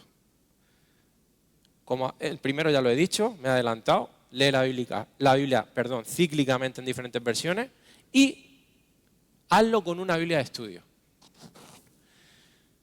¿Por qué? Porque va a haber momentos en el que algún texto se te enrevese y no lo entiendas. O no entiendas el contexto. Y en las Biblias de estudio te ayudan precisamente a eso. Tiene un comentario justo abajo, eso son las Biblias de estudio, en donde te aclara de qué está hablando. Y te recomiendo concretamente 2 Biblias de estudio. La mejor para mí, después de haber tenido todas y de haber leído todas, es la Biblia de estudio de MacArthur. Es la mejor, sin duda. Aunque en su escatología difiera, pero todo lo demás es buenísimo. Y también es cesacionista. Pero no se mete a veces mucho en ese tema. Pero es la mejor que hay. Y luego está la Biblia de estudio de la Reforma, que también te la recomiendo. Ambas están en la versión de la Biblia de las Américas y la Biblia de estudio de MacArthur también está en la Reina Valera del 60. Te la puedes comprar de las 2 maneras. O simplemente si tienes la aplicación My Bible, ahí te puedes descargar los comentarios bíblicos de la Biblia de Estudio de MacArthur, o los comentarios bíblicos de William MacDonald, te los recomiendo también, muchos son muy buenos. Pero, segundo consejo, conviértelo en un hábito diario. No diga, si tengo tiempo voy a leer la Biblia. No, no, no. Establece una hora en el día concreta en el que tú te apartes ese tiempo X para pasar tiempo con la palabra. Si no lo haces, créeme, que va a pasar el día y no va a leer. Va a pasar el día y no va a meditar en su palabra. Así que busca ese momento y que sea un hábito innegociable. Innegociable. Y que no sea antes de ir a dormir. Porque muchas veces lo dejamos para el último del día y estamos reventados. Porque cuando salgamos de aquí vamos a estar reventados, por lo menos yo. Y si yo llego a mi casa ahora y con crías pequeñas, etcétera, y te coge la Biblia, llega un momento que, bueno, ya mañana sí eso. Pues estás ya que no te da el cuerpo, ni la cabeza. Hazlo en la mañana, si puedes, tempranico. Con la cabeza fresquica, te metes un par de cafés si hace falta. Y tercer consejo, usa un plan bíblico. Te recomiendo el plan bíblico de MacArthur, que con 15 minutos al día has leído la Biblia en un año, realmente. Si le echas 15 minutos más, están para meditar en ella. En media hora puedes tener tu tiempo con la palabra diario perfectamente. Hermanos, no pongamos excusa de que no tenemos tiempo, porque tenemos tiempo para lo que queremos.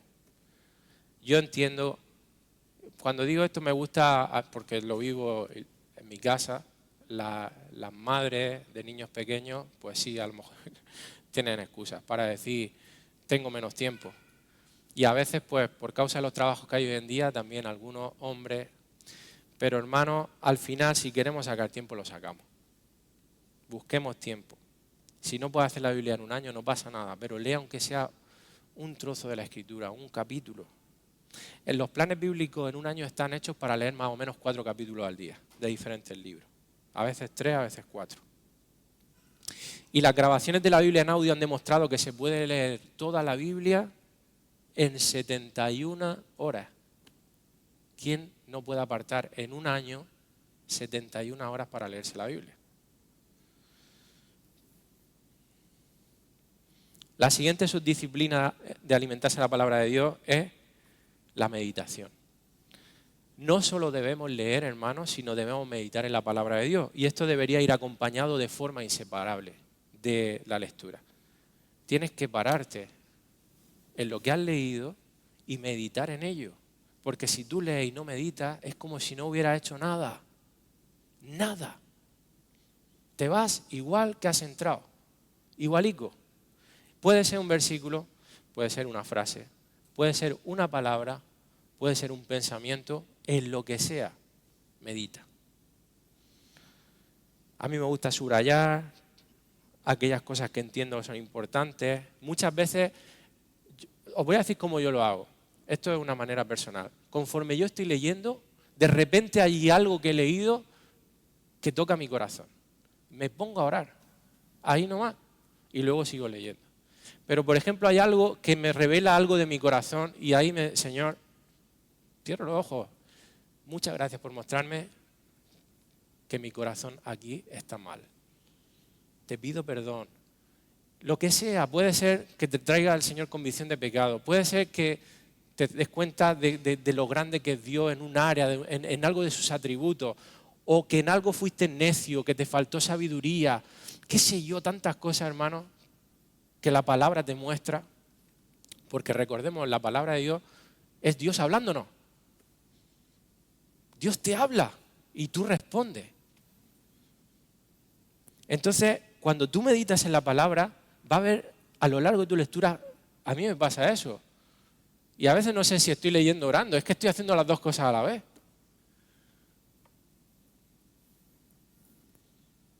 Él me habla, yo le respondo. Y luego llevarla en tu corazón el resto del día, como las vacas cuando rumian. Igual, la llevas en tu corazón y a lo largo del día reflexiona en muchas de las cosas que has leído en la mañana. El Salmo 1, versículo 1 al 3 dice: «Cuán bienaventurado es el hombre que no anda en el consejo de los impíos, ni se detiene en el camino de los pecadores, ni se sienta en la silla de los escarnecedores, sino que en la ley del Señor está su deleite y en su ley medita de día y de noche». Será como árbol firmemente plantado junto a corrientes de agua que da su fruto a su tiempo y su hoja no se marchita, en todo lo que hace prospera. Josué 1:8 dice, este libro de la ley no se apartará de tu boca, sino que meditarás en él día y noche, para que cuides de hacer todo lo que en él está escrito, porque entonces harás prosperar tu camino y tendrás éxito. Filipenses 4:8 dice, en fin, hermanos, piensen en todo lo que es verdadero, todo lo noble, correcto, puro, hermoso y admirable, eso está en la palabra. También piensen en lo que tiene alguna virtud, en lo que es digno de reconocimiento. Mantengan su mente ocupada en eso. Medita en la palabra de Dios durante todo el día. El puritano Thomas Watson decía, el motivo por el que salimos tan fríos después de leer la palabra es porque no nos calentamos en el fuego de la meditación. Ni más ni menos. ¿Por qué muchos en el cuestionario han puesto que no están satisfechos con la disciplina de alimentarse de la palabra de Dios? Porque solo la leen. Estoy convencido de que ese es uno de los problemas. Porque no meditan en la palabra de Dios. Solamente la leen. Se le llena la cabeza de conocimiento, pero no hay fuego en el corazón al meditar en su palabra. George Muller decía, la simple lectura de la palabra de Dios puede convertirse en información que solo pasa por nuestra mente, así como el agua corre por una cañería. Ni más ni menos. Y estoy convencido porque esto es uno de los grandes problemas que le pasan a los cristianos. Leen la palabra, no la meditan. Y nuestra vida espiritual, hermanos, es como la de un árbol, como la de una planta. Después de exponernos a la lectura de las Escrituras, necesitamos absorberlas y que nos dé vida para que sigamos creciendo. Y esa es la absorción de la Escritura, la meditación. Una analogía sencilla también para entenderlo es la taza de té o una infusión. Calienta el agua, le metes el sobrecito de la infusión que sea del té. Si tú lo metes un momento y lo sacas, el agua ya va a coger un poco de tinte, va a ser muy poquito, ¿verdad? Eso es como si fuera la lectura de la palabra. Ahora tú sumerges esa infusión con la cuchara hasta abajo y déjala ahí un buen rato, el agua entera se pone de color. ¿Por qué? Porque ha absorbido toda la esencia. Eso es lo que pasa con la meditación de la palabra de Dios. Amén. Pasamos a la siguiente subdisciplina. La memorización de la palabra de Dios. Deuteronomio 11, 18 al 20, dice, grabad, pues, mis palabras en vuestro corazón y en vuestra alma, atadlas como una señal a vuestra mano y serán por insignias entre vuestros ojos. Y enseñadlas a vuestros hijos, hablando de ellas cuando te sientes en tu casa, cuando andes por el camino, cuando te acuestes y cuando te levantes. Y escríbelas en los postes de tu casa y en tus puertas. ¿Cómo tú vas a poder hacer todo eso si tú no las grabas en tu corazón, si no la memorizas? Ahora voy a quitar algunos mitos en cuanto al tema de la memorización. Porque yo sé que hay personas que les cuesta mucho. O que tienen mala memoria, como me pasa a mí. Yo, de verdad, hermano, tengo una memoria horrible. Y si se me quedan las cosas es porque repito no sé cuántas mil veces las cosas para que se me graben. Y a veces, que os lo diga mi esposa, es frustración pura. Cosas que a lo mejor enseño y pasa un mes y ya se me ha olvidado y tengo que volver a estar exponiéndome a lo mismo porque se me olvida. Porque repetición. Esa es la mejor manera de aprender. Repetir hasta que se te grabe. Salmo 119:11 dice, en mi corazón he guardado tus dichos para no pecar contra ti. John Piper dice sobre la memorización de las Escrituras, paso mucho tiempo en la memorización de la Biblia porque creo en el poder de la palabra morando en nosotros para resolver 1000 problemas antes de que pasen y sanar miles de heridas después de que ocurren y matar miles de pecados en el momento de la tentación y endulzar miles de días con lo que destila del panal. Precioso. Y solo eso puede ocurrir cuando tú la tienes aquí, cuando tú la tienes aquí.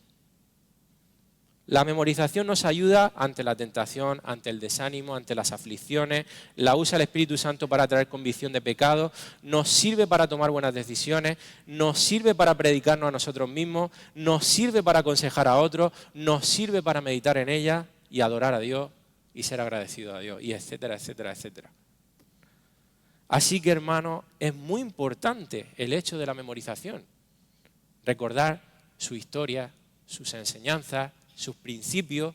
No hace falta que te aprendas los versículos con la cita tal cual. Si lo puedes hacer, gloria a Dios, puede ser algo súper útil. Pero si no lo puedes hacer así y te cuesta, por lo menos que sepas parafrasear ese versículo en tu cabeza y tenerlo aquí. ¿Sabes lo que dice la Escritura acerca de, en cierto punto, en cierto sitio? ¿Tienes el principio claro en tu mente y en tu corazón? ¿Sabes lo que pasó en esa historia que relata la Escritura? ¿Sabes los principios que hay en ella? Estás guardando la palabra en tu corazón. Si puedes memorizar los versículos, mejor todavía. Que no. Se puede, hermano.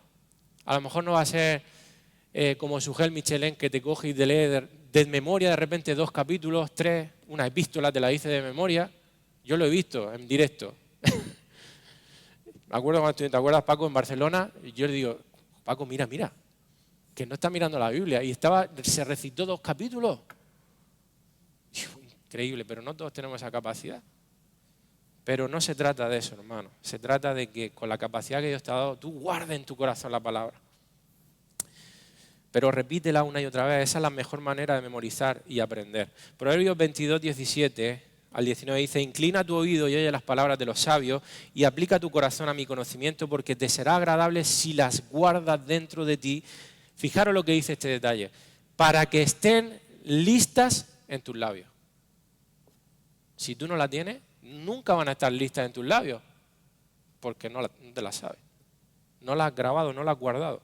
Y dice, para que tu confianza esté en el Señor, te he instruido hoy a ti también. Un par de consejos prácticos al respecto de esto. Seamos realistas primero. Seamos realistas, vayamos de poquito a poco. Si quieres empezar a aprender versículos de la Biblia tal cual, literalmente, no te pongas toda la semana a aprenderte uno o varios versículos. Coge, por ejemplo, 1 o 2 versículos por mes. Y al final del año te habrá aprendido 12 o 24, si es el caso de 2 por mes. Son muchos versículos, hermano. Pero es una buena manera de empezar. Si eres padre, segundo consejo, puedes memorizar las Escrituras a la par que tus hijos memorizan. Le estás haciendo un bien enorme a tus hijos y te lo estás haciendo a ti. Y estáis compartiendo un momento hermoso. Practicar esta disciplina juntos, hermanos, va a ser de un altísimo valor. Para ellos y para ti. Pasamos a la siguiente subdisciplina. Como he dicho al principio, podríamos hablar muchísimo más de todo esto, pero es algo práctico, es algo introductorio. El estudio de la Escritura. Aquí voy a ser muy breve. Jerry Bridges dice, la lectura nos da un conocimiento amplio, pero el estudio nos da un conocimiento profundo. No es lo mismo un conocimiento amplio que un conocimiento profundo. Necesitamos las dos cosas, tener un conocimiento amplio y profundizar también en esas verdades.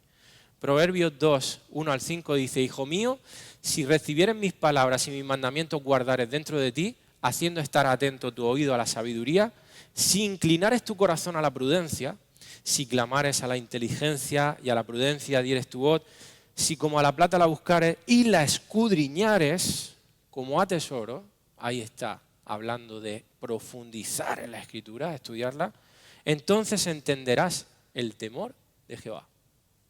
Tú no puedes crecer en el temor del Señor, que era el fundamento de una vida piadosa, si tú no escudriñas y profundizas las Escrituras. Si tú no estudias la palabra de Dios, no vas a llegar a ser una persona piadosa jamás. Jamás. Entonces entenderás el temor de Jehová y hallarás el conocimiento de Dios. Escudriñar es eso, es examinar, inquirir y averiguar cuidadosamente algo. No basta con la lectura, no basta con la meditación, no basta con la memorización, sin estudiar la Escritura no crecerá lo suficiente. Y obviamente estudiar las Escrituras no lo puedes hacer todos los días, porque no tenemos todo el tiempo para hacerlo, porque, vale, he dicho que la lectura y la meditación a lo mejor sacando media hora al día lo puedes hacer, siendo realistas. Cada persona es diferente. A lo mejor para una persona en media hora puede un capítulo, otro podrá 3 o 4. Pero estudiarlo es otra historia. Cuando tienes que estudiar la Escritura le tienes que dedicar horas. Por ejemplo, yo para poder haber preparado esto, si bien ya tengo un legado de años conociendo los medios de gracia, de leer libros, de leer la Escritura, y muchas cosas las vas plasmando conforme vas preparando. No os podéis ni imaginar la de horas que uno pasa con la palabra y leyendo buenos libros, etcétera. Horas, son horas de estudio que me benefician a mí y que puedo luego ser de edificación, pero para eso necesito profundizar en la Escritura. Y eso requiere tiempo, y eso requiere apartar en la semana, un día quizá. Cada uno sabe su agenda. Hay diversas formas de estudiar la Biblia. Puede ser de manera temática, por un tema concreto, puede ser por pasajes, puede ser por libros de la Biblia, puede ser por personajes, puede ser por preguntas que te hagas, de la manera que sea. Una vez va a ser de una manera, otra de otra. Estudia la palabra, estudia la palabra, estudia la palabra. Y si alguien quiere que le dé algún consejo personal, porque no me puedo parar aquí mucho con esto, puede venir a mí en confianza y le puedo ayudar. Y le puedo dar herramientas. Y algo que es realmente útil, hermano, es leyendo buena literatura cristiana. No os podéis ni imaginar lo que se crece leyendo bien. No os podéis ni imaginar. Ahora bien, no sustituya la literatura cristiana por la Biblia. Porque a veces pecamos ahí. Cojo un libro y como me es más fácil de entender, dejo la Biblia a un lado. No, no hagas eso. Te estás suicidando espiritualmente. Me encanta esta frase de Donald Whitney. Así como el fuego no puede arder sin combustible, los corazones ardientes tampoco pueden ser encendidos por mentes ignorantes. De hecho, lo puse en el libro de Teología Sistemática del seminario, porque me parece una gran verdad. Pasamos a la siguiente y última subdisciplina de alimentarse la palabra de Dios. El escuchar la palabra de Dios. ¿A qué nos referimos con esto? A escuchar la palabra de Dios en el contexto de la iglesia local. A exponernos a la predicación de la sana doctrina. A exponernos a la predicación de la sana enseñanza, como estamos haciendo hoy. Lo necesitamos. Necesitamos no solamente tener nuestro tiempo personal leyendo, memorizando, estudiando, sino que Dios ha dado dones a la iglesia, nos ha dado pastores, nos ha dado maestros. ¿Para qué? Para que aprendamos también. Paul Washer dice, nuestro caminar hacia la madurez cristiana se basa en nuestro conocimiento de la persona, los decretos, la obra, la voluntad y las promesas de Dios. Tal conocimiento es imposible sin un estudio personal, diligente de las Escrituras, una exposición constante a la exposición bíblica y una comunidad en una iglesia verdaderamente bíblica. Si descuidamos este fundamento, tenemos pocas esperanzas de avanzar en el conocimiento de Dios o de crecer en conformidad con su voluntad. Y estoy totalmente de acuerdo, hermanos, porque hoy en día vivimos en la época en donde no me hace falta la iglesia. Tengo YouTube. Pues eso no es lo que dice la Biblia. Entonces tú que eres más listo que Dios. Porque la Biblia dice no dejes de congregarte. Y la Biblia dice, a ver cómo tú vives. Ahora, a mí me gustaría decir, ¿cómo tú puedes vivir la revelación del Nuevo Testamento, de las epístolas, fuera de un contexto que no sea el de la iglesia local? Porque hay cantidad de versículos que tú no los puedes llevar a cabo si no lo haces en el contexto de una iglesia local. Para empezar, los 100 versículos que hablan de los unos a los otros.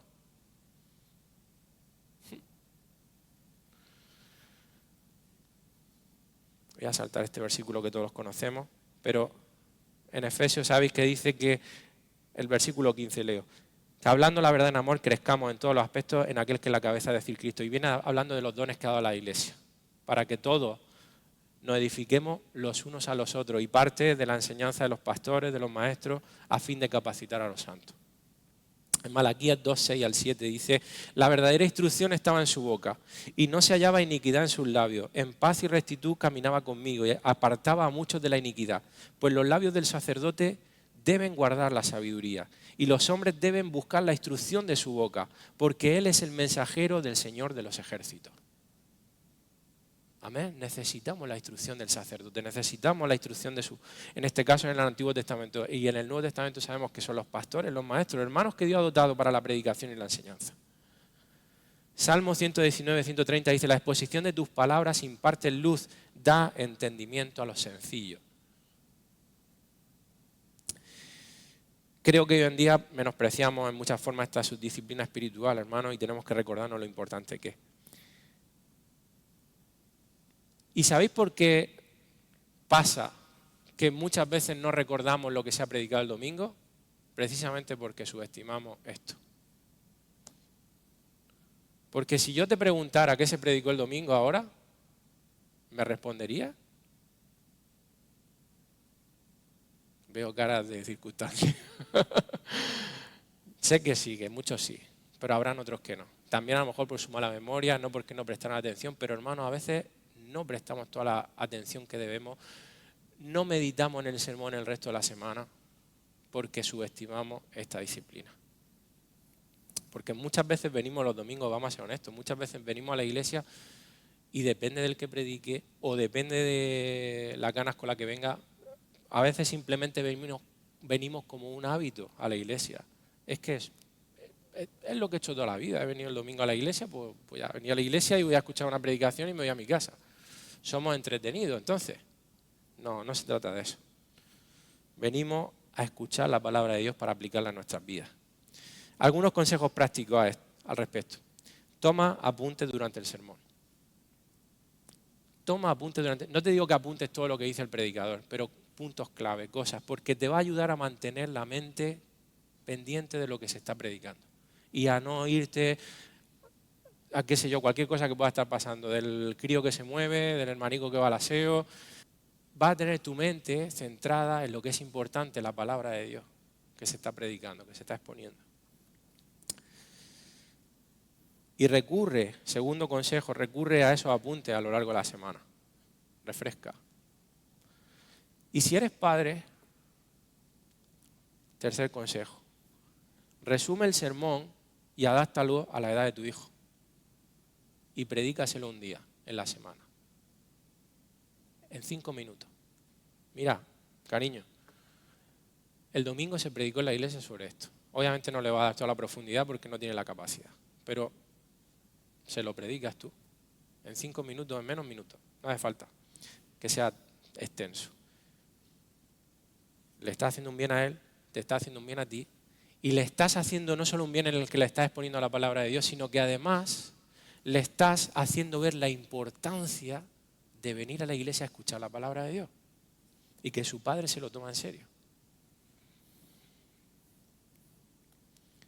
Por eso cuando lo hagas, si lo haces, dile que lo que vaya a hacer es de lo que se predicó el domingo. Por cierto, pregúntale a tu hijo qué es lo que vieron en la escuela bíblica y habla sobre ello. Dale la importancia que tiene. Que tu hijo entienda, me estoy desviando un poco, pero es importante, son cosas muy importantes. Que tu hijo entienda la importancia de la palabra en el contexto de la iglesia local. Tú no vas a la iglesia a pasar un rato en la escuela bíblica para dejar a los adultos tranquilos durante el tiempo de la palabra. Y a veces eso es lo que parece que es. Y no es. Si ese es el enfoque que como padre le damos y que como a lo mejor a veces profesores o maestros en la escuela bíblica le podemos dar también, estamos errando pero a base de bien. Un consejo para los padres. Un consejo para los hermanos que están en la escuela bíblica. Prepararos a conciencia lo que vaya a compartirle a los niños de la misma manera que si os paraseis aquí delante de los adultos. Porque a veces con los niños nos permitimos una cantidad de... Los menospreciamos de una manera y le damos tan poca importancia como si ellos no... No, ellos necesitan la palabra de Dios igual que tú y que yo. Desde pequeñitos, inculcarle el temor de Dios, inculcarle la palabra. Que ellos aprendan el temor de Dios, como dice la Escritura.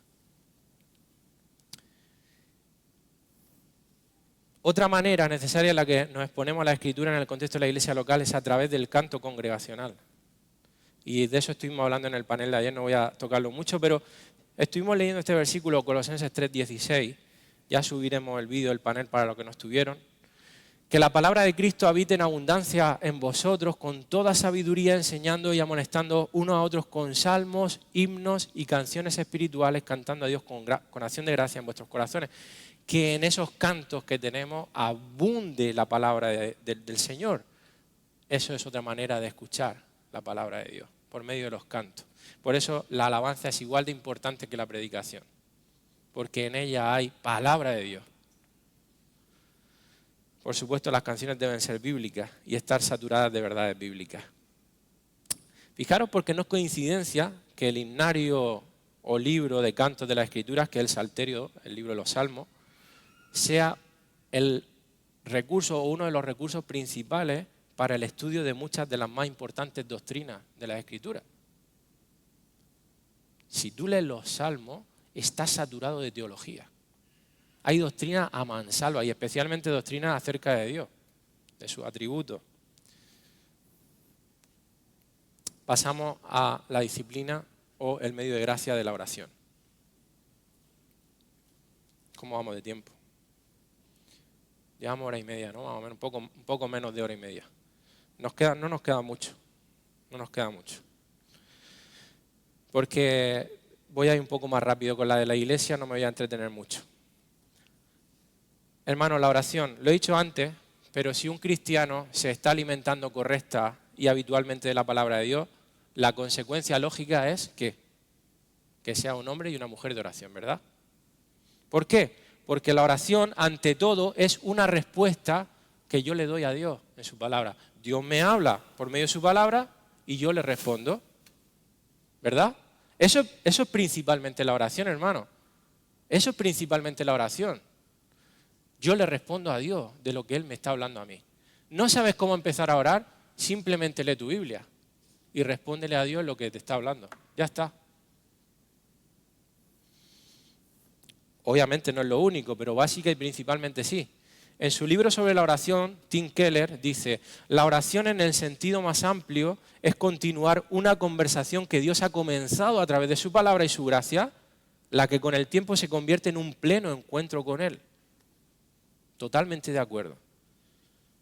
Por eso he dicho antes, y lo repito, para mí la lectura y la oración están ligadas, es que no sé separarlas. Para mí es lo mismo. No puedo decirte, tengo media hora de lectura y media de oración. O no sé, porque lo hago las dos cosas a la vez. De hecho, si leo la Escritura y no dirijo mi boca en oración a Dios es porque no estoy leyendo como debo. O sea, yo me doy cuenta cuando no estoy fino leyendo la Escritura. Porque si no, de mi corazón no brota la oración, no, vamos a volver a leer y vamos a meditar en esto.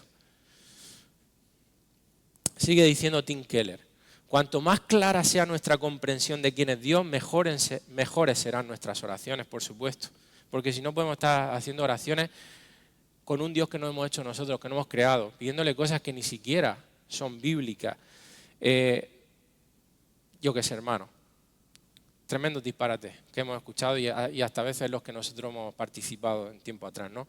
Nuestra oración, dice Tim Keller, depende por completo de la cantidad y la precisión del conocimiento que tengamos de Dios. Completamente. Cuanto más conocimiento tengas de Dios, más preciso sea, entonces orarás mejor. Y tus oraciones serán más ricas. La palabra es el carbón que enciende el fuego de la oración. Otra frase que dice Tim Keller en este libro es: la oración convierte la teología en experiencia. Totalmente de acuerdo. Todo ese conocimiento que nosotros recibimos es en la oración en donde empieza a materializarse en nuestras vidas. No hay otra travesía, hermano. No hay otro puente por el que pasar. Pasa por la lectura y meditación de la Escritura. No busque otro desvío. Como decíamos antes, el promedio de oración de los cristianos es 4 minutos al día. Hermanos, ¿creéis que con esa oración puede crecer un cristiano? ¿Creéis que puede crecer un cristiano orando 4 minutos al día? No te digo que algún día, por lo que sea, esa haya sido la tónica nuestra. Pero si esa es lo que caracteriza tu vida cristiana, no puedes crecer, es imposible. ¿Cómo en 4 minutos tú vas a responder a lo que Dios te habla en la Escritura?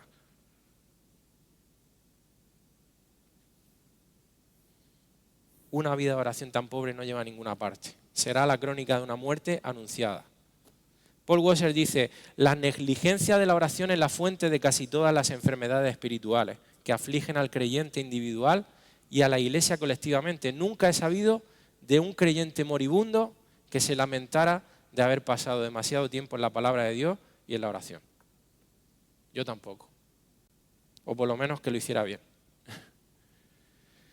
Y si Jesús oraba, hermano, y vemos intencionalmente que nos muestran los 4 evangelios que Jesús oraba y mucho, ¿cuánto más tenemos que hacerlo nosotros? Así que, hermano, un cristiano que no ora, ciertamente es una contradicción de términos. Nuevamente Tim Keller dice, no orar es no tratar a Dios como Dios.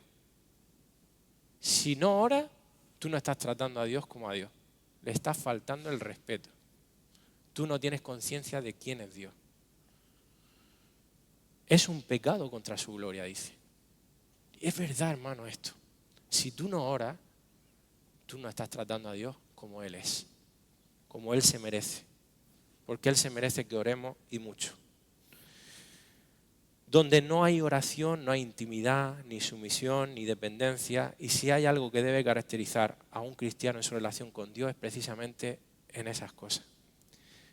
Y hermano, la oración no es tanto un deber como un privilegio. Es un deber, por supuesto, pero es un privilegio que tenemos, hermano. Poder acercarnos a nuestro Dios en confianza. Poder responderle a Él con toda sinceridad, de forma vulnerable, de forma dependiente, como a un padre. Así que si hay nueva vida en nosotros, hermanos, lo natural va a ser que oremos. Amén. Y si no tengo ganas de orar, que va a pasar más de un día, ora. Y si no tengo ganas de trabajar, a que lo tienes claro lo que tienes que hacer. Si no hace falta 2 días, falta y ya verás lo que pasa. Te va a tardar poquito en que te despidan. Hermano, no se trata de lo que sentimos, se trata de que es lo que tenemos que hacer.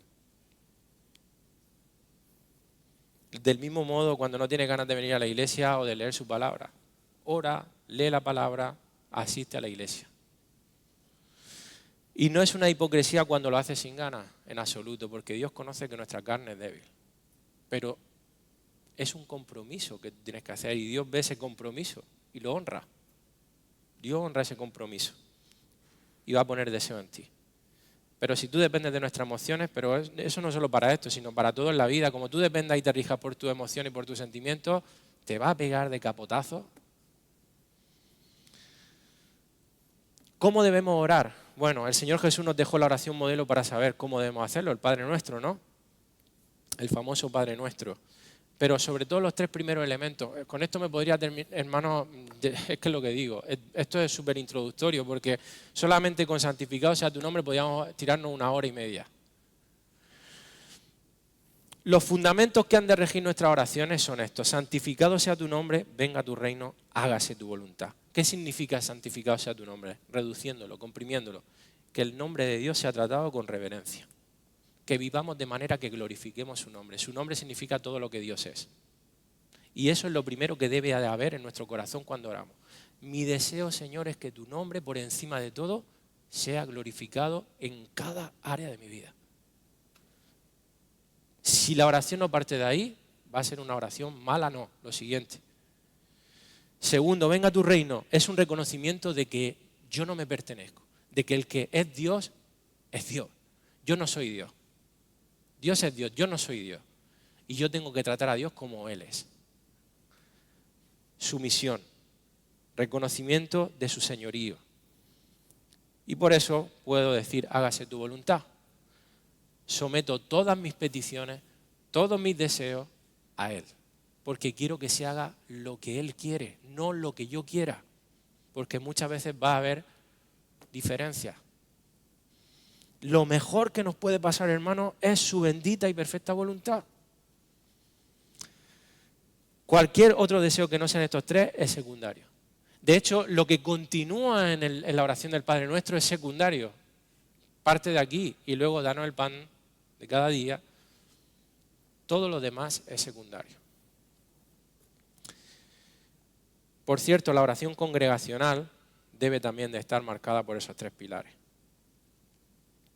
¿Cuántos elementos deben estar presentes en nuestras oraciones? Adoración y gratitud, sumisión, confesión y arrepentimiento, peticiones que muestran un corazón dependiente y que confía en nuestro Padre Celestial, e intercesión. Esos son los elementos que hay en una oración, que parten de esos 3 que acabamos de ver. Obviamente no en todas las oraciones va a haber, por ejemplo, intercesión. Yo hay muchas mañanas que no oro por vosotros, hermanos. Uy, Josué, ¿cómo haces eso?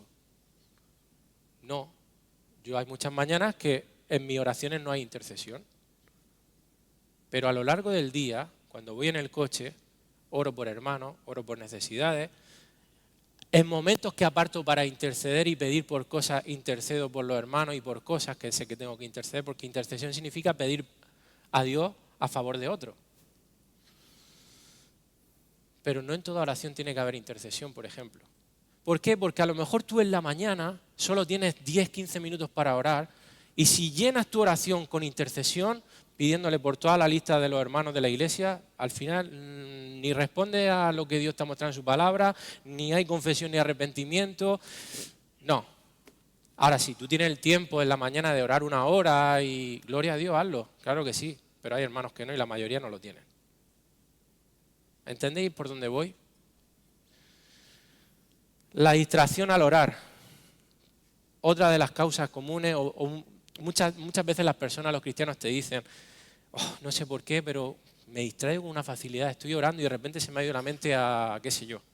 Y tengo que otra vez como que resetear y ponerme. ¿Sabéis por qué pasan las distracciones? Tiene un porqué. Porque realmente nuestra oración se ha vuelto rutinaria. Estamos orando lo mismo de todos los días, casi como los loros, como las cotorras. Y realmente no le estoy pidiendo a Dios por lo que realmente mi corazón quiere. Porque cuando tú pides por lo que realmente quieres en tu corazón, tú estás enfocado y estás centrado. Como alguien dijo, las distracciones casi siempre son nuestros verdaderos deseos que se abren paso en nuestra mente. Cuando tú te distraes y tu mente se vaya, porque ahí está tu corazón. Por eso se va para allá. Dice Herbert Maccabi, cuando esté orando por lo que en realidad quiere, no se distraerá. Los que están en un barco que se hunde no se quejan de distracciones durante sus oraciones. ¿Por qué están orando? Señor, sálvanos. Y no se ponen a pensar, uy, se me ha olvidado de comprar en el Mercadona. No.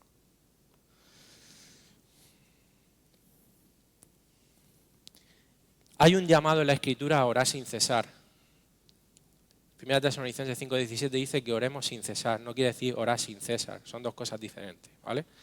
Esto quiere decir orar continuamente, pobre César. Esto quiere decir que nuestra oración tiene que ser continua, constante, que en el día a día nosotros estemos en una constante relación. Yo creo que de esto se ha hablado mucho, hermano, no voy a tocarlo mucho, pero que vas en el coche y vas hablando con Dios, estás en el trabajo y hablas con Dios, estás en tu casa y hablas con Dios. O sea, a mí me gusta como dice Miguel Núñez, tiene que ser algo orgánico, natural para el cristiano estar en constante comunión con Dios. Y tú dices, no, pero eso no es orar. Sí es orar. Sí es orar. ¿Qué es sino eso? Es orar, le estás pidiendo a Dios por ciertas cosas, estás respondiéndole a Dios. Simplemente, Señor, muchas gracias por lo que acaba de suceder. O gracias por traer a mi mente esto. O de repente viene un pensamiento sobre algo precioso de Dios. Qué bueno que eres, Señor. Te di gracias porque me has hecho ver en mi corazón lo precioso que tú eres. Cosas, eso es orar, hermano.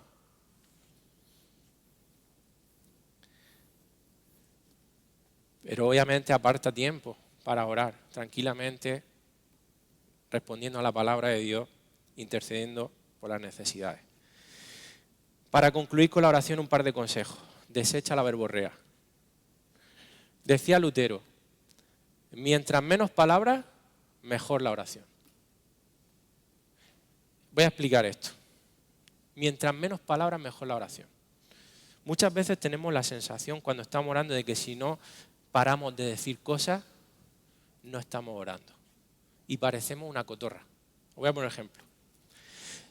Señor, te doy las gracias porque en esta mañana tú me tal, y porque Señor Dios, porque tú Señor Dios eres, y te doy las gracias porque, y te pido Dios mío que Señor, y así, o sea, casi que nos falta la respiración. Parece a veces dicho, coge aire. Porque tenemos la sensación de que si no hay mucha palabra y que si dejamos silencio, no estamos orando. Es un error. Ora tranquilamente. Señor, gracias por lo que me acabas de hacer ver en tu palabra en esta mañana. Así. Gracias porque he visto mi corazón ahí. Te pido que me ayude a poder aplicar eso a mi vida. Y te tomas tiempo y respiras y hablas meditando en lo que estás diciendo. No hace falta que, Señor, gracias por lo que tú me has dicho en tu palabra, porque es verdad, eso es así, y yo tengo que cumplirlo, y te pido, Señor, que pueda. No hace falta hablar así. ¿Me entendéis por dónde voy? No se trata de eso, habla con calma, habla con sentido, piensa lo que dices, no hables por hablar, no rellenes por rellenar, no digas palabras por decir.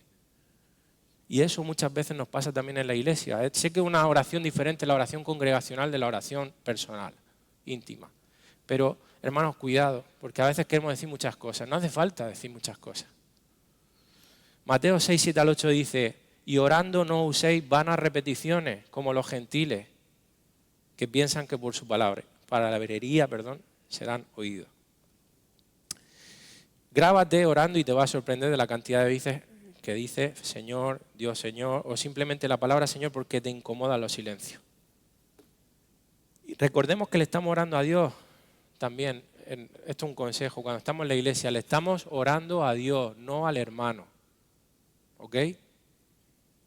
A Dios, no al hermano. Porque a veces predicamos en la oración. A veces hacemos oraciones informativas, que parece el telediario. Cuidado, hermano. Estamos orándole a Dios, no al hermano. De la iglesia hemos hablado suficiente. De hecho, Paco ayer estuvo hablando de la coinonía, no quiero agregar nada más. Simplemente tienes que ver a la iglesia como un medio de gracia. Es muy importante en nuestra vida espiritual. No es lo único, pero es muy importante. Pero quiero remarcar solamente una cosa. Pregúntate, ¿hasta qué punto realmente estoy siendo partícipe del regalo de la iglesia? ¿Hasta qué punto yo soy un miembro activo con lo que eso significa? Me lo tengo que preguntar. Porque si no lo estoy siendo como debo de serlo, la iglesia no va a ser todo lo beneficiosa que Dios quiere que sea para mi vida.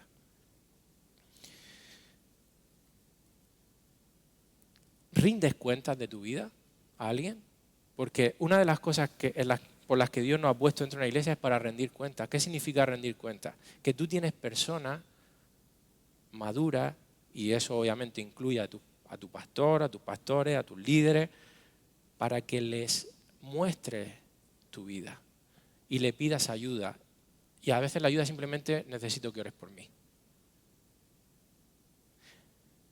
Pero, ¿qué es lo que más se da dentro de la iglesia? Precisamente que nos callamos la boca, que no decimos nada porque queremos guardar las apariencias. Y así la iglesia no puede ser lo que Dios ha querido que sea para nosotros. Y luego, cuando salta el problema y se descubre tal, ha pegado el bombazo porque al final Dios ha querido que salga, te lo podía haber ahorrado porque no has rendido cuentas y al final todo sale a la luz. ¿Qué sentido tienes que llame a alguien pastor y andes escondiéndole y ocultándole tu vida? No va a poder pastorearte.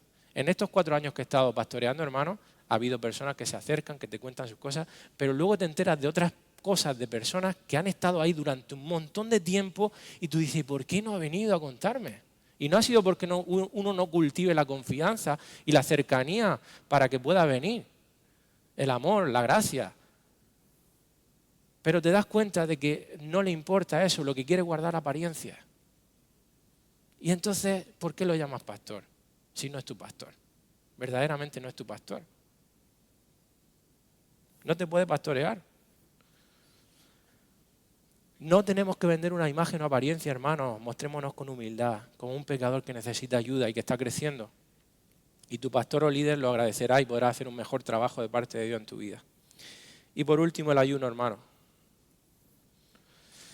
Dice en Mateo 16, 16 al 17, si bien ayer en el panel se tocó un poco el tema, dice Jesús aquí, cuando ayunéis, está dando por hecho de que vamos a ayunar.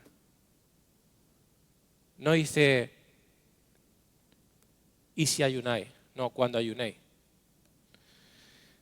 Y el versículo 17, cuando ayunes, unge tu cabeza y lava tu rostro. Esto no significa que constantemente vayamos a estar ayunando, pero que el ayuno, en la medida de lo posible, siendo realistas, como bien decía Paco, obviamente no te pongas a ayunar si trabajas 10 horas al día y no tienes casi tiempo libre en la semana, porque necesitas energía para poder trabajar.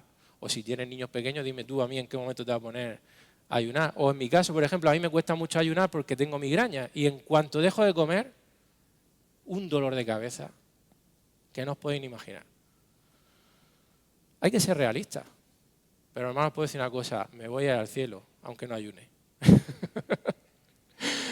Pero si puedes ayunar, hermano, ayuna. Si puedes ayunar, ayuna.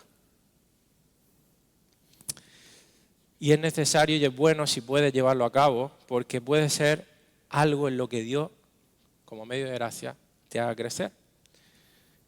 Y el ayuno, hermano, es posiblemente uno de los medios de gracia menos utilizados y la disciplina menos comprendida y la más temida por todos, porque, hermanos, cómo nos gusta comer, ¿eh?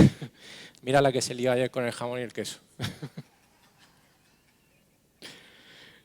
Dice Donald Whitney, en una sociedad glotona es posible que a los cristianos les cueste aceptar y comenzar a practicar el ayuno. Pocas disciplinas contradicen tan radicalmente la carne y la cultura establecida como lo hace esta. Aún así, no debemos atrevernos a subestimar su importancia bíblica.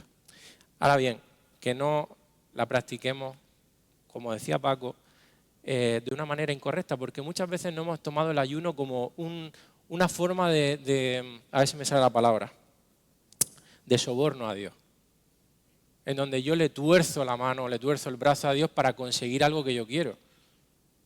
Eso no es ayunar. Eso es ser un irreverente. Y algunos se creen que ayunando están realizando una proeza y por eso lo dicen, lo publican en Instagram. Sí, hermano. Y algunos piensan que cuanto más largo el ayuno, más severo, más conseguiremos lo que le pidamos a Dios. No, eso es necedad. Ninguno de los propósitos que vemos en la Biblia son para obtener el favor de Dios, porque el favor de Dios, tú y yo, ya lo tenemos. Y Dios nos va a conceder las peticiones que sean conformes a su voluntad, como decía Juanjo. ¿Por qué debemos ayunar? Para buscar la guía de Dios en algún asunto concreto. Para venir a Él con nuestro arrepentimiento y un compromiso renovado. Para interceder por alguna causa específica. Para vencer la tentación y consagrarse a Dios. Para tener tiempos de adoración y alabanza especiales con Dios. Esos son los motivos para ayunar. No hay otro. ¿Cómo debemos ayunar? En secreto. Que no se entere nadie.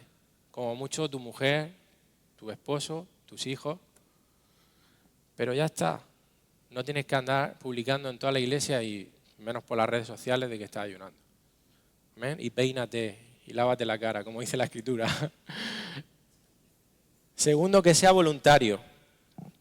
Es decir, incluso cuando a lo mejor en la iglesia se promueve un ayuno, no lo hagas porque si no el pastor me va a decir, no ayuno, soy un carnal. No, si lo haces, hazlo porque realmente quieres hacerlo. Amén. Y que sea porque tú entiendes de que es un buen momento para hacerlo. Y por cierto, a mí me parece estupendo lo que hacen algunos con el ayuno de voy a dejar por 2 semanas de coger el móvil y mirar las redes sociales. Y a eso le llaman ayuno. Eso se llama ser cristiano. No se llama ayunar. Sí, hermano, lo digo porque no es que no tengamos que dejar de ver las redes sociales, a ver si me entendéis. Dejar de ver las redes sociales 1, 2, 3 horas. Eso no es ser cristiano. Eso es perder el tiempo neciamente. Y eso no es ayunar, eso tienes que hacerlo todos los días de tu vida. Bíblicamente el ayuno está relacionado directamente con dejar de comer. No busque otro tipo de ayuno. Puede ser útil otras cosas, vale, ok, pero hermano, ayunar es dejar de comer para estos propósitos que hemos visto aquí, ¿vale? No te sientas mal si no ayunas, te vayas al cielo, si eres cristiano, Dios no te ama más porque ayunes o te ama menos porque dejes de ayunar. Amén. Termino. Para terminar, quiero recordar este versículo que se encuentra en Efesios 5, 15 al 17. Dice, mirad pues con diligencia cómo andéis, no como necios, sino como sabios, aprovechando bien el tiempo porque los días son malos. Por tanto, no seáis insensatos, sino entendidos de cuál sea la voluntad del Señor. Pensemos en qué manera estamos usando nuestro tiempo, porque, retorno al cuestionario, estoy convencido de que la mayoría de ocasiones, también de las causas por las que tenemos la sensación e incluso tenemos la certeza de que no estamos creciendo espiritualmente y no estamos satisfechos con nuestra vida devocional, es porque tenemos un desorden en nuestra agenda impresionante. Porque andamos siempre diciendo, es que no tengo tiempo, no tengo tiempo, no tengo tiempo. Mentira. Salvo los casos que he mencionado y otros casos particulares que se dan, que es verdad que no hay tiempo, o poco tiempo. Pero es una excusa muy barata, porque manejamos muy mal nuestra agenda. Tenemos una agenda muy desordenada, priorizamos cosas que no son prioridades. Y por eso le damos más tiempo a las cosas de este mundo y a nuestros gustos personales que a los medios de gracia. Nos llenamos de actividades. Y cuando tú examinas por qué tu agenda está llena, te das cuenta de que son los ídolos de tu corazón, que te han llevado a llenarte tu agenda de todas esas cosas. Así que reexamina tu agenda y empieza a, como decía Pablo, no recuerdo ahora mismo exactamente cómo lo decía, de todo me abstengo, algo así decía, ¿no? Creo que decía eso. Si me tengo que abstener de cosas que me gustan, porque me roban tiempo, me abstengo. John Piper dijo una vez que las redes, creo que lo mencionó Juanjo, que las redes sociales tienen un propósito eterno en Dios, demostrar que era mentira que no teníamos tiempo para Él. El problema no es que no tengamos tiempo, sino que uso le damos a ese tiempo y esa queja de falta de tiempo viene normalmente de un desorden en nuestras prioridades. Así que pregúntate, hermano, y ya voy terminando, ¿es mi agenda congruente con lo que Dios quiere? ¿Tengo un horario semanal que prioriza mi relación con Cristo? ¿Cómo organizaría Jesús mi horario semanal si fuese yo? ¿Qué hábitos cambiaría? Recuerda el proverbio que hemos leído antes, Proverbios 13:4, que dice que el alma del perezoso desea y nada alcanza, mas el alma de los diligentes será prosperada. ¿Lamentas tu falta de crecimiento espiritual? Bueno, lo más común es que hayas sido perezoso y negligente en estos medios, que desees, pero no alcanzas porque no haces nada al respecto. Y recuerda estas dos frases que hemos mencionado hoy. La gracia se opone al mérito, pero no se opone al esfuerzo. Y como decía Paul Washer, el creyente que descuida lo ordinario rara vez será testigo de lo extraordinario. Amén. Oramos, hermano. Cierra tus ojos. Bendito sea tu nombre, Señor. Gracias, Padre, por esta enseñanza en esta tarde que tú nos has regalado, Señor. Y Dios mío, que si estamos siendo negligentes, si estamos siendo perezosos, que por favor, Señor, podamos, Dios mío, hacer algo al respecto, porque tú te mereces todo nuestro esfuerzo, Señor. Y tú, que eres tan precioso y tan paciente, Dios mío, honra ese esfuerzo. ¿Cómo? Derramando tu gracia, para que sigamos creciendo y teniendo esa vida en abundancia que tú, Señor, prometes en tu palabra. Una vida llena de fruto espiritual, una vida llena de gozo, una vida llena de paz. Gracias, Señor, porque tú has prometido darnos todas esas cosas, Señor, por medio de esos medios de gracia, Señor. Que seamos hombres y mujeres que cultivan la piedad, Señor, creciendo en el temor, en el amor a ti, Dios mío, para desearte y deleitarnos en ti cada día de nuestras vidas, Padre. Te damos gracias por todo. En el nombre de Jesús, amén.